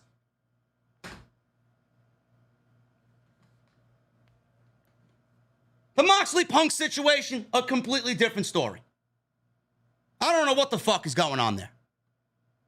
You got Pac holding an All-Atlantic title. Has that title been defended on AEW television since he's won it? Since he won it at Forbidden Door, has the fucking title been defended on TV? Why do we have so many fucking titles? Was that title necessary? We got a world title. We got a TNT title. We got a TBS title. We got tag team titles. We got a women's title. We got trios titles. We got a All-Atlantic title. You fucking kidding me? You got 3 hours of fucking television. You got 7 fucking titles? What's next? A women's tag team title? Let me see that fucking happen. You don't even have a fucking division that you give a shit about. You want to add more fucking titles? The fuck is with adding all these Ring of Honor title, TV title, Ring of Honor tag team titles, IWGP tag team titles, AAA tag team titles, AAA 6-man titles, AAA fucking mixed tag. What the fuck? What am I watching? What am I watching? Tony Khan went from fucking, oh my God, this guy's booking great, to the last 6 months, it seems like nobody knows what the fuck they're doing. Or am I the only one that feels this way? Miro's not on television. People who you want to see are not on television. Everybody says, well, you don't want Dynamite to go to 3 hours. Maybe going to 3 hours is the right fucking move. I don't think any one of us would complain that there's 3 hours of Dynamite if they put on good television. Monday Night Raw does not need to be 3 hours. That's the big fucking problem. But it's been Monday Night Raw at 3 hours for fucking 12 years now. Kind of beats the fan down after a while. Especially Vince writing the fucking show. And 99.8% of the fucking shows were goddamn fucking useless. They need more hours of television. Wardlow was on television tonight. Do you want to know why Wardlow was on television tonight? Do you want to know why Wardlow was on television in fucking Cleveland against Ryan Nemeth? Why is he getting a TNT title match? Stop with the dark fucking wins and losses. I don't want to see anything from Dark make it onto Dynamite. Nothing that happens on Dark should fucking count for Dynamite. Nothing. Nothing.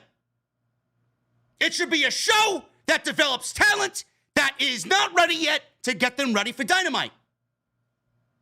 It should be what NXT is for the main roster. It should be what NXT Level Up is to NXT. I don't want to see fucking people win on Dynamite and then all of a sudden, yeah, we're getting this women's championship match. Who the fuck is Kylan King and why do I fucking care? Who is Layla Gray? Why the fuck do I care? It seems like Tony Khan and him signing everybody under the fucking sun is now rearing its ugly head. You have so many fucking talents. You don't have enough TV time to do anything, and now it's affecting your creative. But you cannot leave a Wardlow off TV. You cannot leave a House of Black off TV. You cannot leave a Miro off of TV. You can't. You can't. It seems like there realistically is no structure at all in anything that they do. You need main eventers. You need TNT title. You need divisions. You need divisions. There's no fucking sense of order on this show. I mean, Jesus fucking Christ. I don't want to sit here and criticize everything that they've done, but it has not been up to par. When they're good, they're good. When they're bad, they're bad. When it's good, I praise it. When they're bad, I criticize it. I mean, look at this trios match tonight. Look at this trios match tonight. There's two things that happened in this fucking match tonight. Two things that happened in this match that I don't know how this gets past quality control. I don't. Miro comes out to cost the House of Black. He comes out and tries and costs the House of Black, which he does. Buddy Matthews runs up the ramp and he gets back body dropped by Miro on the ramp. Where's the disqualification? Miro put his hands on Buddy Matthews. Where is the fucking disqualification? AEW wants to fucking brag about sports fucking presentation and following rankings and doing this and that and what's right. Meanwhile, the simplest fucking things that are getting written down for the show that get past quality control have me scratching my fucking head. Where's the DQ? Preston Vance playing up a leg injury in this match. By the way, the Miro distraction let Malachi get pinned and rolled up from behind. What a great fucking job there, huh? Everybody was like, House of Black needs to win this trios tournament. House of Black needs to win this trios tournament. Now they're eliminated. Treated like a bunch of jobbers. When's the House of Black going to finally get what they deserve? When's the House of Black going to be treated like the superstars that they are? Malachi's been here for a year. And yes, he came out recently and said he's been hurt, almost ended his career. But this group is so fucking good, and the makeup of this group is so good, that they haven't made a fucking dent in anything they've done. Why? Malachi is a world champion. Buddy Matthews is one of the most underrated and most gifted performers in this industry, and he's on this show doing bare minimum. And Brody King, just like Wardlow, Brody King was on a dominant hot. It's like Tony Khan finally realized, hey, I got this guy on the roster, let me use him. Let me use him for 3 weeks, give him a nice string of momentum, and then we'll fucking kill him off again. House of Black. More like the House of Jobbers on AEW television. The fuck are we doing? Malachi looked like a geek. Miro caused a DQ, no DQ. Preston Vance is playing up a leg injury. Is it Preston Vance? Or is it going to be Adam Page, like I'm expecting it to be next week? No, but Preston Vance doesn't deserve that opportunity, right? We got to put in Hangman, because Hangman's one of our top guys, and he doesn't have a spot at the pay-per-view. Not everybody needs to be on the pay-per-view. Why would you take Preston Vance out for Adam Page? Don't. I get you want to play up the Adam Page and Elite thing. I get it. But that's what the Trios tournament was for? That was the big story in the Trios tournament. That's what we needed for Kenny Omega? That's what we needed to wait for Kenny Omega for? The Elite versus Adam Page? The Elite versus the Dark Order at the pay-per-view? Here I was, foolishly thinking, oh yeah, we're going to get House of Black versus the Blackpool Combat Club for the fucking Trios titles. Where the fuck are either one of those two teams? I don't get it. Ridiculous. So the House of Black loses. Wardlow, he defeats Ryan Nemeth. Why is Ryan Nemeth getting a TNT title shot? I have no fucking idea. 1 minute. 1 minute. Wardlow should be on TV every fucking week. Every week. Powerhouse Hobbs defeated Ashton Day in 1 minute. Now, what are we doing here? What are we doing here? I need Powerhouse Hobbs to squash somebody that I don't give a fuck about, because he's got a match against Ricky Starks coming up. I know Powerhouse Hobbs and what he can do. This is a dark match. QT Marshall in the factory jumped Ricky Starks in the back and laid him out as promised to Will Hobbs. All this could have been done in a fucking interview backstage vignette. Sammy Guevara and Tay Melo versus Ortiz and Ruby Soho. Ortiz is going to be fucking directionless because Santana doesn't want to team with him anymore. And Santana wants to go by himself and be on his own. Santana's hurt. He's going to be out the rest of the year. So Ortiz is there, contractually obligated to do whatever they need him to do, and he doesn't have his tag team partner. Ruby Soho, Destination Unknown. I thought that was going to be great. Little did we know that Destination Unknown means Destination Creative Failure. Everybody was like, oh, Destination Unknown, right? Singing her song, and she's there, and she's going to be a big splash in the women's division. Not a fucking peep from Ruby Soho. They used her because she was the fucking flavor of the month. She wins a battle royal. She gets a title shot against Britt Baker. She goes to the finals against fucking Jade Cargill. She loses the TBS tournament finals earlier in the year. And that was it for Ruby Soho. That was it for Ruby Soho. Tony Khan even said that he hadn't had one conversation with Ruby Soho before she signed. Not really a good look there, bro. Not really a good look there. Look at that women's division. Look at that women's division and the talent that you have there. Athena, Ruby Soho, Toni Storm, Thunder Rosa, Jamie Hayter, Hikaru Shida, Serena Deeb. I mean, Jesus fucking Christ, if you cannot book a women's division with those 8 women who rival anybody in WWE. You have a better women's division than you do on fucking SmackDown, and you can't get it right. What the fuck are we doing here?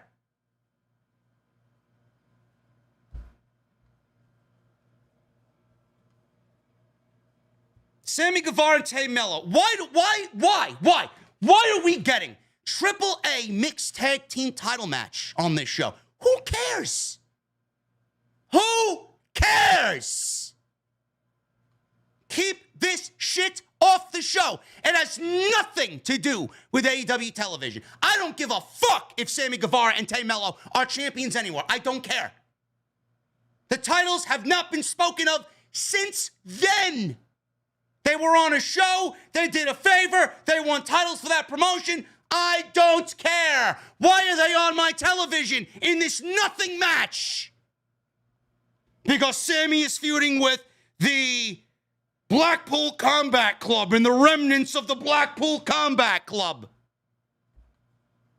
All this was done for was to get these 4 people on television with no rhyme or reason. None. Give me a break. And Claudio and Dustin Rhodes in the main event. I'm sorry. Am I supposed to care? Am I supposed to care? I love Claudio just like everybody else does. But unless he has Ring of Honor business to do, I don't give a fuck what Ring of Honor is doing on Dynamite. I don't care about the Ring of Honor title. I don't care about ROH. I don't care anything about Ring of Honor on AEW television. I don't. What I care about is Claudio and Blackpool Combat Club on AEW Dynamite and AEW Rampage and AEW television. You're tying Claudio up in the Ring of Honor shit with the Ring of Honor World Title, and you're leaving Claudio off of an all-out show that could use Claudio, and you're leaving Claudio off of AEW Dynamite, a show that could use Claudio. What? Claudio is the Ring of Honor World Champion. Keep the title at home. He's on Dynamite. He should be doing AEW things. He should be doing Dynamite things. This shit is pissing me off. Watching a company go from, oh my God, I can't wait to watch this show. I love what's going on here, to criticizing you so badly about every single fucking thing you've done over the last 4 or 5 months.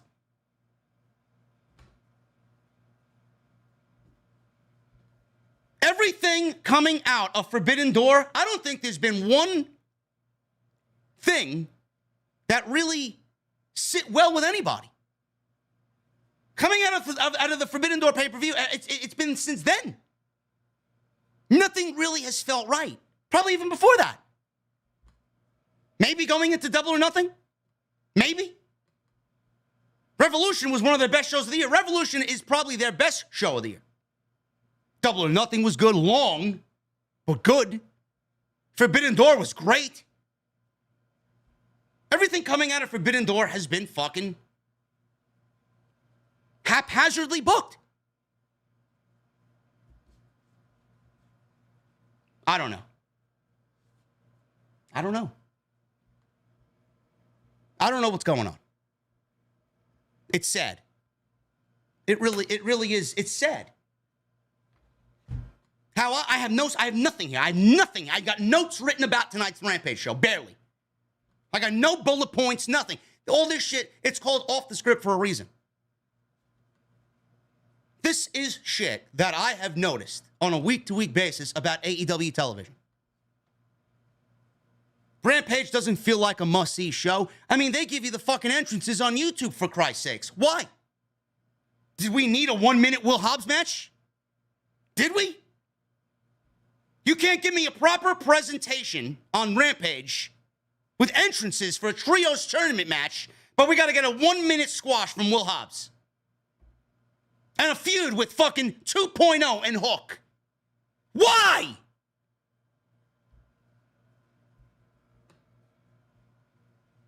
Fucking shit.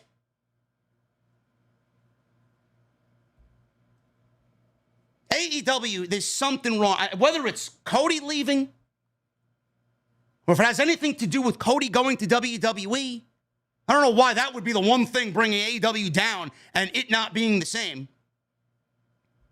Something ain't right. Something ain't right. There needs to be structure about what we see on television. Divisions, world title, TNT title, women's title. I don't give a fuck about some lame rankings that you got on AEW.com. I don't. What we see in the rankings doesn't reflect what we see on television. It doesn't. Rampage needs to be 2 hours. It needs to be live. It needs to be an extension of Dynamite, not an extension of some fucking useless YouTube show that nobody watches. Nobody outside the fucking neckbeard virgins who sit there on a Monday night watching YouTube. Nothing important happens on that show. Nothing. The only time I watched it was when Parker Boudreaux debuted, and that's the first time I watched it all year. Or when my House of Glory guys were on the show, Cash Flow and Main Event, and Anthony Gangone. Guys like that. Guys that I worked with.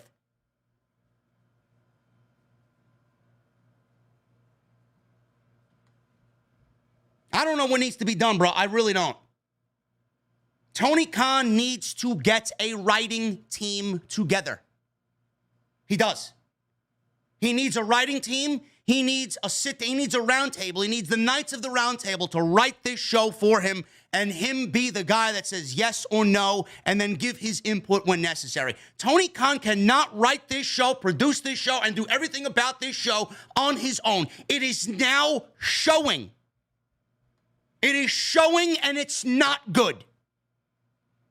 And if AEW wants to survive, they need to get a writing team in place with fresh ideas and new ideas brought to the table so that Dynamite benefits.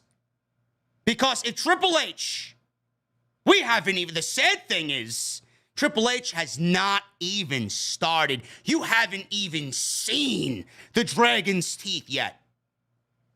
Triple H is basically the fucking dragon. He's basically Smaug in Lord of the Rings, sitting in the mountain, buried underneath fucking treasure. That's who he is. You haven't seen him break out of the mountain yet. You haven't seen him fucking eat. You haven't seen him fucking tease Bilbo yet. You haven't seen him break through the mountain and fucking cast doom and fucking carnage and fire over the fucking town. You haven't seen that yet. I don't think you want to see Triple H get to that point yet. If Tony Khan continues doing what he's doing, Smaug is going to fucking destroy the village of AEW. Mark my words. Mark my words. You do not want to awaken that dragon in the fucking mountain. You don't. Unless things change, it's not good. Not good.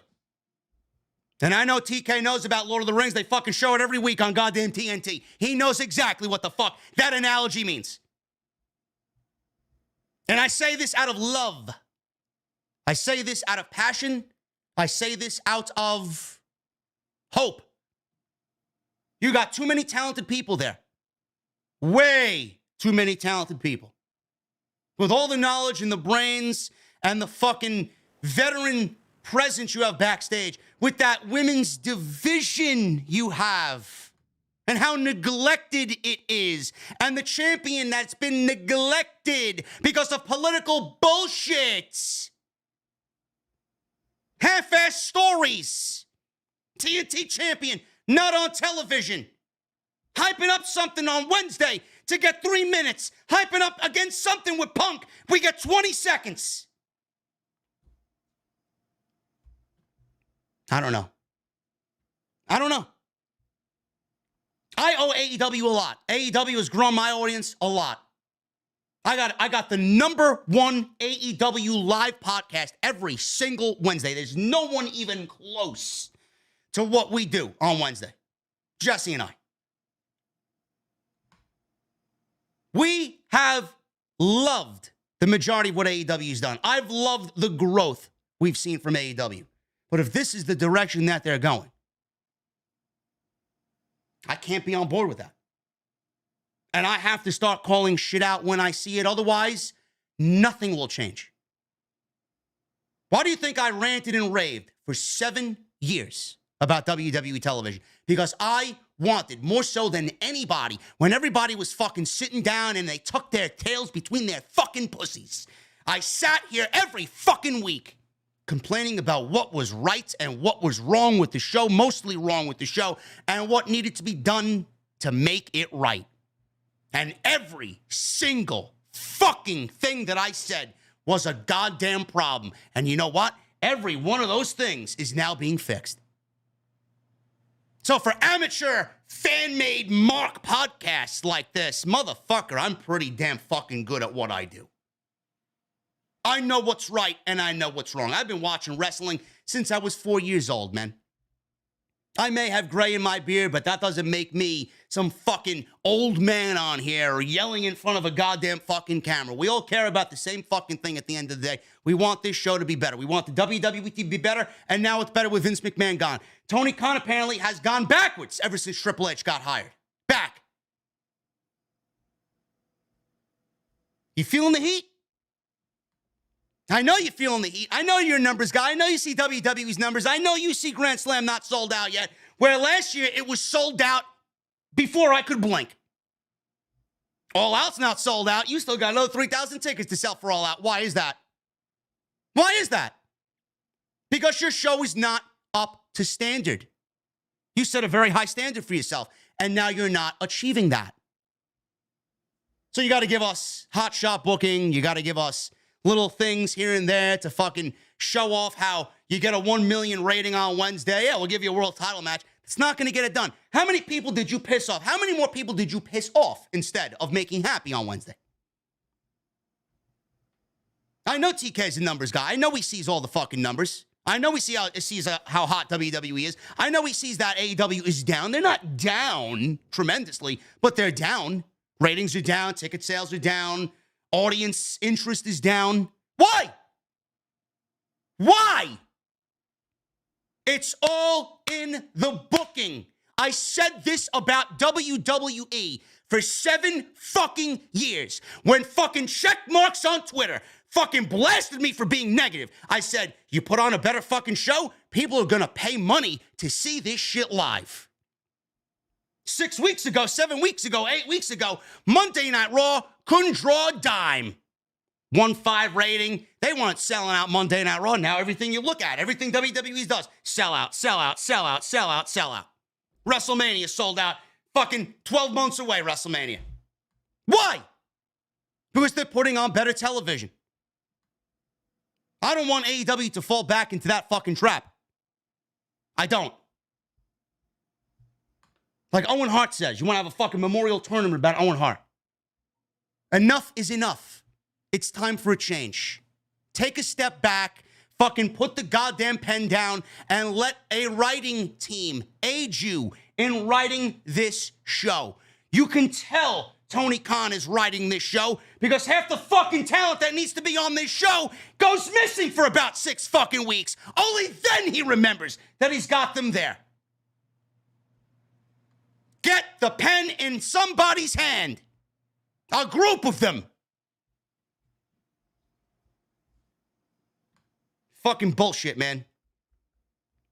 Things need to change. That's my rant. Fuck Rampage.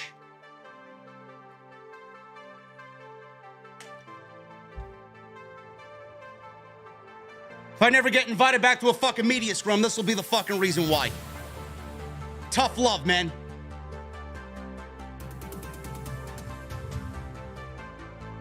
Follow me on social media at JDfromNY206. That's Twitter, Instagram, TikTok, and Cameo.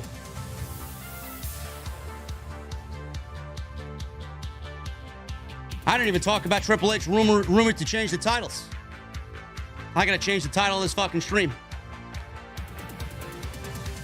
Yeah, we'll talk about that tomorrow on Off the Script. It's the last call, guys. Get these super chats in. Let's get through these super chats, man. I want to relax with a fucking cold beverage and play some Destiny. Hit that thumbs up. We got 8 new members tonight. Thank you guys very much. Tony Brown with a $4.99 super chat. He says, I totally trust your podcast, JD. Also, Issa is hot. Tony Brown, I agree with you, bro. Issa's a very beautiful woman. Also, he says, the meat was juicy tonight. And then he says again, NYC Demon Diva is 100% fine. Yo, Issa, if you're in the chat, bro, Tony Brown is looking for your number, bro. Thank you, Tony Brown. I love you, brother. Good to see your credit card is back in action, man. Jen House with a $5 super chat. Jen House says nothing. Jen is in the chat every night. She's allowed to be silent and give no message. Michelle Moran with a $5 super chat. They tell Drew's story. Then he gets a wicked beatdown. No way he can lose at the pay-per-view. Calling it now. Tyson Fury will have Drew's back at Cardiff. I could see it. Michelle, I could absolutely see it. The best surprise is that it's unpredictable. He hasn't been on TV, so we don't know. We don't expect it to happen. But when it happens and we see it, it'll be great. And that's the role he should be used in, too. Not a match, as an enforcer. Ratuel with a $2 super chat. I hate squash matches. Sometimes they're useful and sometimes they get the point across. You can't overdo them, though. Sinister Classic with the $2 super chat. Chillin', drinking, and smoking. Hit that like button. Ab-so-fucking-lutely Sinister. Sidro with a $5 super chat. John Cena gets knocked out during a match. 3 hours later, he wakes up in a hospital. John slowly says, "Where am I?" Nurse, "I see you." John says, "No, you can't."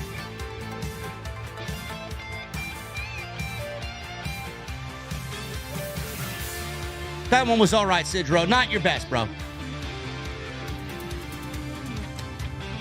Another $5 super chat by Sidro. He says, what's a comedian's favorite wrestling move? The knee slapper.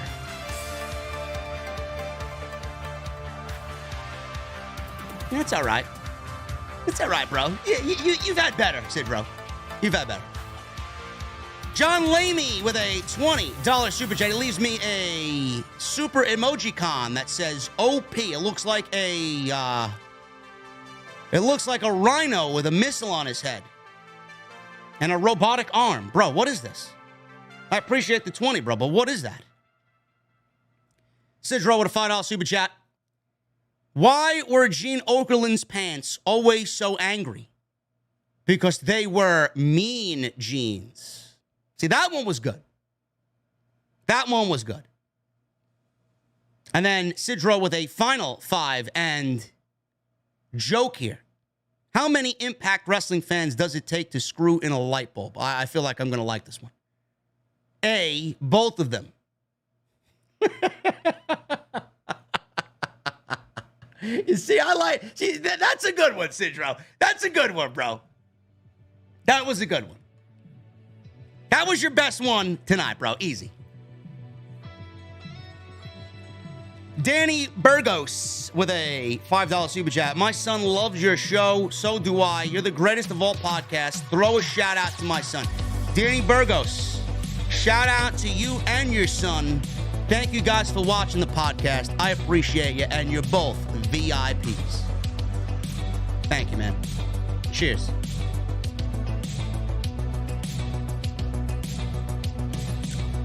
Tyler with a $4.99 super chat. The king of the IWC, JD, keeps making me smile. With having my problems and my 14-year-old black lab passing away in June, you know how to make me happy. I'm sorry to hear that, Tyler. I'm going through my own little sadness about my little fur baby here, Bacardi. Early onset kidney disease. She's 20 years old. Every stream the last week and a half, she just sits underneath my feet. Thank you, Tyler. I appreciate you, brother. Sean Reed becomes a new member. Sean Reed, what are you drinking, brother? Jacob Donnelly. Jacob Donnelly, where the fuck have you been on Twitter, bro? What happened to your Twitter? We haven't seen Jacob in the chat in weeks. Holy shit. I'm turning 24 at midnight tonight, which means I'll be 25 next year, which means I'm getting old. Everybody in the fucking chat, I want you to throw up those birthday cake emojis and those whiskey glass emojis for Jacob Donnelly.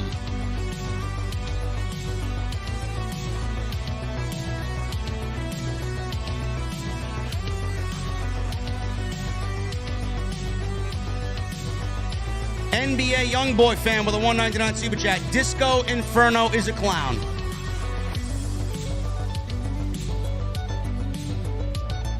Disco Inferno's a fucking hack, bro. He's a fucking hack, man.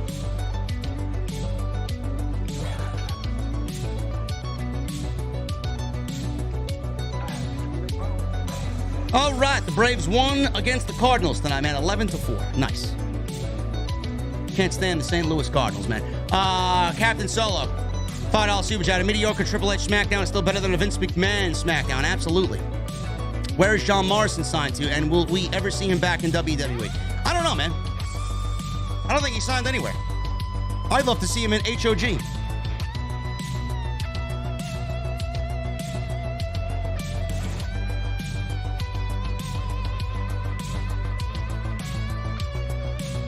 Yeah, where is Jacob in the chat? Is Jacob Donnelly in the chat? I don't see him. Jacob, reveal yourself, bro. Tyler. I turned 21 on August 30th, which is drinking age. That's a beautiful thing, Tyler. Happy early birthday, brother. Miles Marable with a new membership. Miles, what are you drinking, brother? Captain Solo with a $5 super chat. JD did a Shawn Michaels heel turn on AEW Rampage like it was Marty Jannetty going through the barbershop window. Indeed.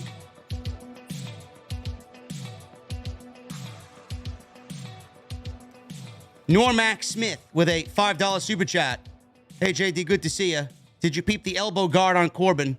It might be a little thing, but it had his old Lone Wolf logo on. I did not see that, bro. I did not see that at all. That's a good eye, man.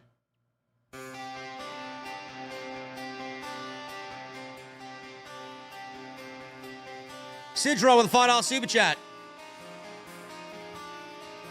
What is Karrion Kross's favorite phone app to use? TikTok.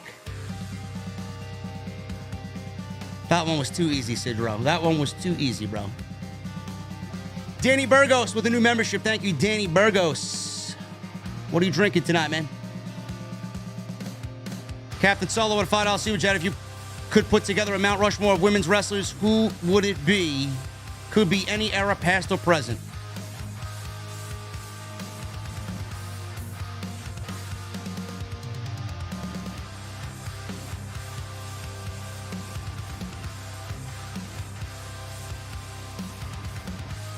Sasha Banks, Trish Stratus, Alundra Blaze.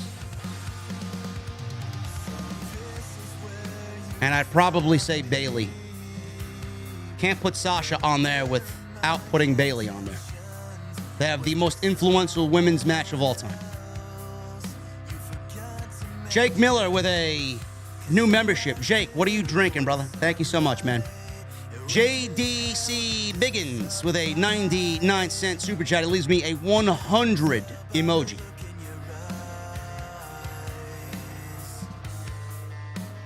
Beyond the Mat with a 19.99 super chat. No message. Thank you, Beyond the Mat. I appreciate it, bro.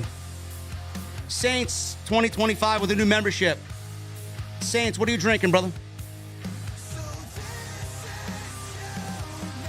Mr. TKO with a $2 super chat. House of Black losing was very stupid. WTF Tony K. I don't know, man. I don't know. Clearly, we're getting House of Black versus Sting, Darby, and Miro at the pay-per-view, and that better be... We had 10 matches at the pay-per-view. He's doing it again. He's doing it again. All Out now has 10 matches. 10 fucking matches. Why? That better be it. That better be it. I don't want to see another fucking match added to this show.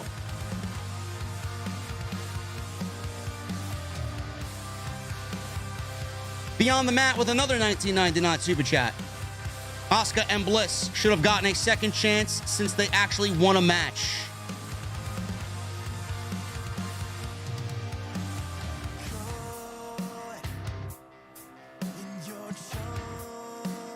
Yeah, but Matt, I think they had decided on who was in that fatal four-way before they lost that match on Monday, though. Captain Solo with a $2 super chat. Next, Sheamus will bring out Scooby-Dum. Scooby-Dum or Scooby-Doo? Braggy. Beyond the Mat with a $9.99 super chat. They need to split the damn titles. Drew win the WWE and Cody take it once his booby heals. That's all there is to it. I would love to see a WWE title back on Monday. Pro Astropath with a $5 super chat. Imagine Dominic Mysterio and Rhea Ripley become the new Latino Heat as a nostalgic nod to Eddie Guerrero in China. That may be where they're headed, bro.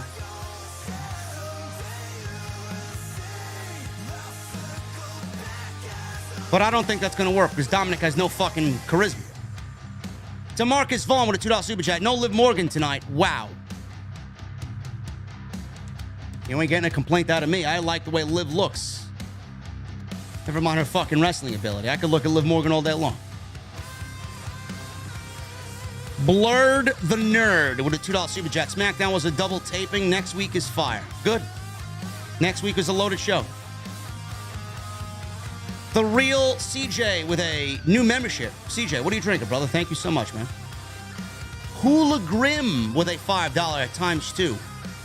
Just curious, have you ever thought about bringing back the Get Off My TV gimmick? Like the shirts, Shit Row should go first if you ever do. OTS forever. Yeah, I thought about it. I just don't have a good graphics designer. Salrex has gone on and taken care of himself, bro. I hear from him every now and then, but I don't know what he's up to. Used to talk to him every day, bro. I don't know what happened to him. Hologram with a $5 super chat. Also, new title in AEW will be the Participation Appreciation Championship Trophy. Get him out. Eric Torres, get him out. Jericho, 8131 with a $10 super chat. The honeymoon phase in AEW is over. No one can be perfect forever, but I agree the product has hit a wall. Too many careless errors. I can only hope that TK figures it out before it gets worse. It definitely needs to change. Something needs to change for sure, bro. I don't know what that something is, but we need something to change. Absolutely. Captain Solo with a $2 super chat. Cody leaving did a lot of damage to TK's psyche. Maybe. That mixed with Triple H taking over. Yeah, for sure. Steven Escalante with a $1.99 super chat. Once Triple H gets red hot, oh boy, watch out. We haven't seen anything yet, Steven. AK with the new membership. AK, what are you drinking, brother? Tenario with a $5 super chat. What's up, JD? The AEW roster is so depth. I'm looking up at a Lance Archer action figure.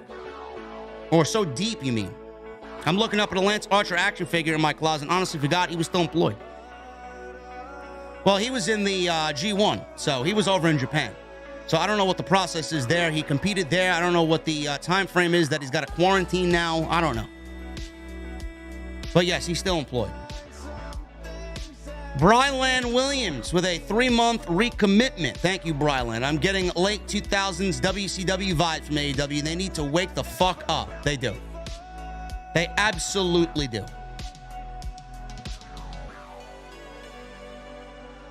The Kings with a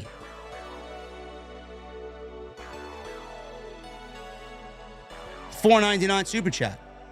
Tony needs to get Regal, Jim Ross, Punk, etc. on the creative booking team or outsource, but he definitely needs help.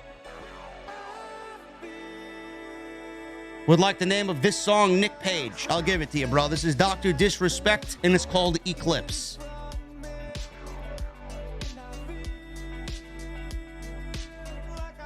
The Three Kings with a $4.99 super chat. Yes, thank you so much, man. I agree with you. Jupton, 1988-28 with a $5 super chat. AEW has way too many titles to keep track. Tenario with a $5 super chat. If Tony Storm or anyone else that's not the Doctor wins a women's title, I'll put my head through a wall.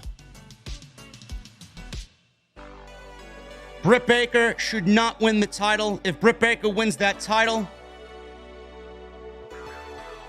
it is the worst possible thing that could happen for that division. Steven Escalante with a $4.99 super chat. Let's hope Triple H brings back the Golden Eagle, has the new design for the Universal Championship, and the design they should have done 6 years ago.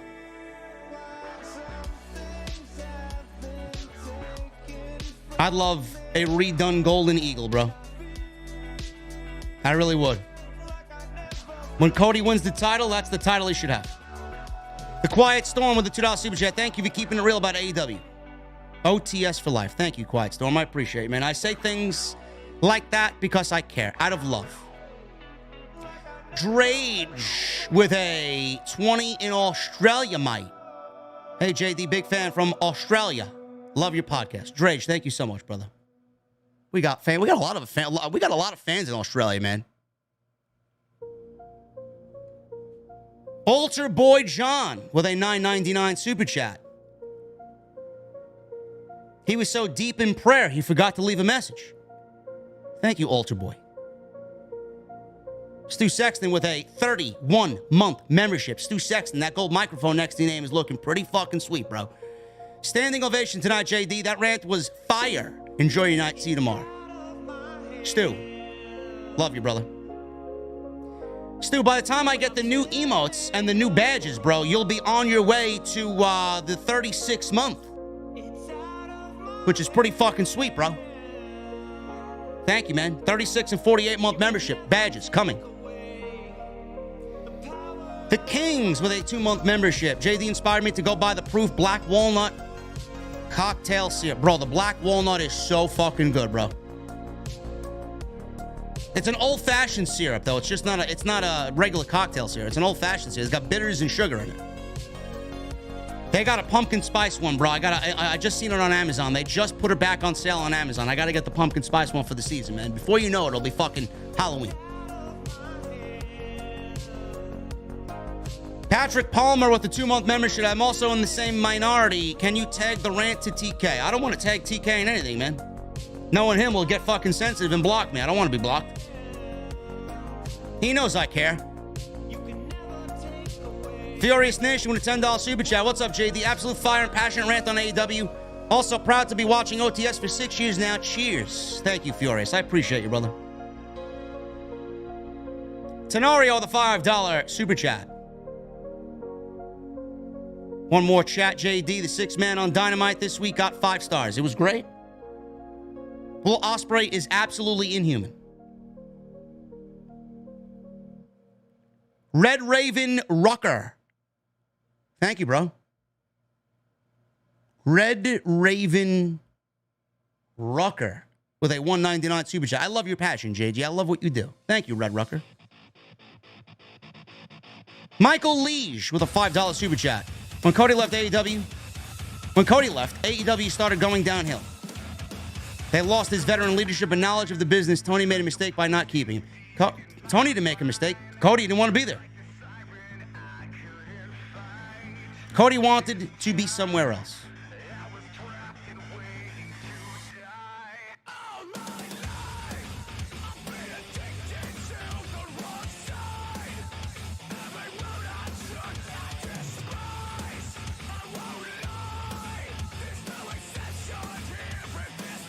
Tony Campbell, your He spelled "your" wrong. It's apostrophe R-E, you fucking geek. You're a idiot now. Freckin' Triple H sheep. Nobody watches fuck on cable. Watch more streaming and YouTube, my friend. Facts. First of all, who the fuck are you calling an idiot, Tony Campbell? And why don't you go fucking read a book? Because your grammar is fucking atrocious. Hologram, get him out of here, bro. He looked like some overweight neckbeard virgin in his fucking profile picture. Get him out.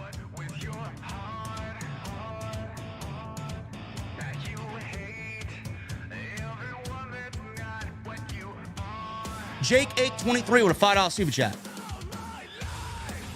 What's good, JD? Great show as always, but Tony Khan needs Cody Rhodes creatively. He needs somebody. Sidro with a $5 super chat. Final one. Per Chelsea in the chat. Why should you never ride with Vince Russo at the wheel? Because he's constantly swerving. I like that one. Bro.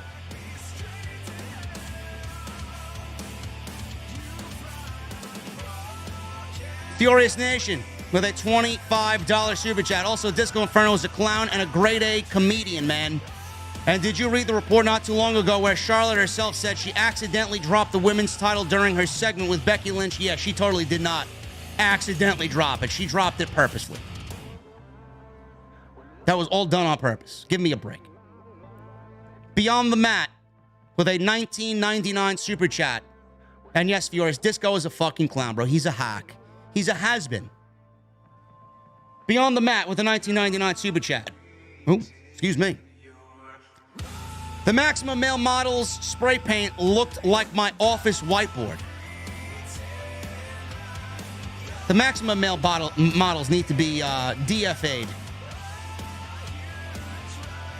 Captain Solo with a $5 super chat. Are you familiar with Alexia Nicole on the Indies? I think she would be a great addition to NXT. Look her up and tell me what you think.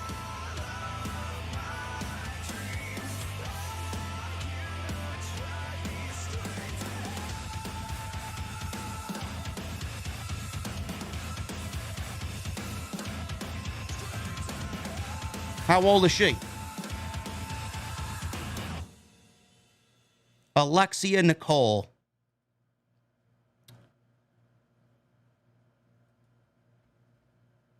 It's not bad looking.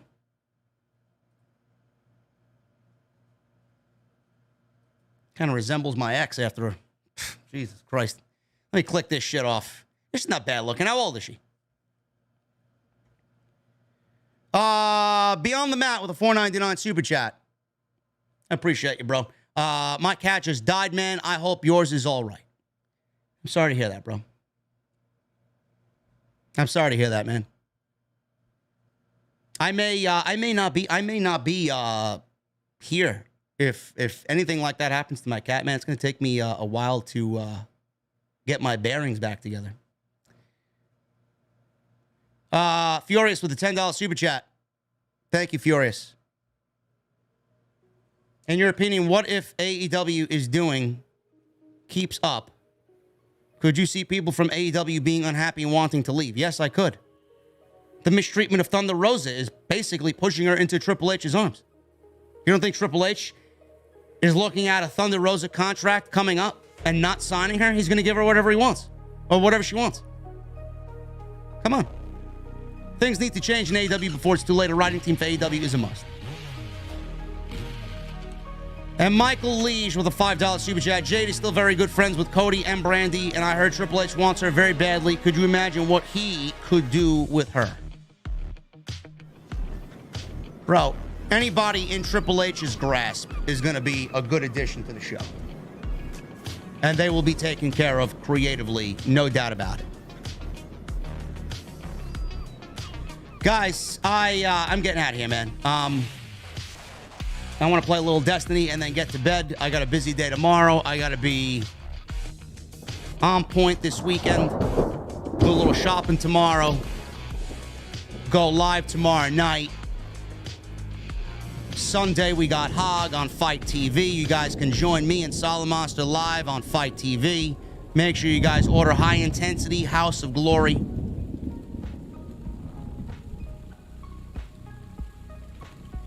I appreciate you guys tonight, man. Thank you for hanging out with me. Hit that thumbs up. 1,200 likes we got. I need 1,500 minimum.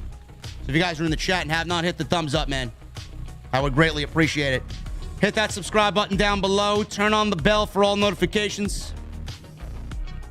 We are VIP only tomorrow. Yes, we are VIP only tomorrow. So all 8 of you who just joined today is going to be VIP, man. You're getting access to tomorrow's stream. Beyond that with a $9.99 super chat. 2K in the chat and only 1.1K likes. I'm seeing 1,200, bro. I appreciate the concern. Hit that subscribe button. Follow me on Twitter at JDfromNY206. That's Twitter, Instagram, TikTok, and Cameo. And make sure you guys go hit up DraftKings. You guys got a spot waiting for you, man. $10,000. A piece of that prize could be yours. Code JDfromNY at DraftKings.com. Guys, I'm getting out of here. I need 2 things from me. Number 1, I need those guitar emojis in the chat. Mustang emojis for my VIPs. And I need that music on max. Guys, I will see you tomorrow night live with Off the Scripts. Episode 442 will be live, VIP only. I'll see you tomorrow night, guys. Thank you so very much, and I'll see you tomorrow.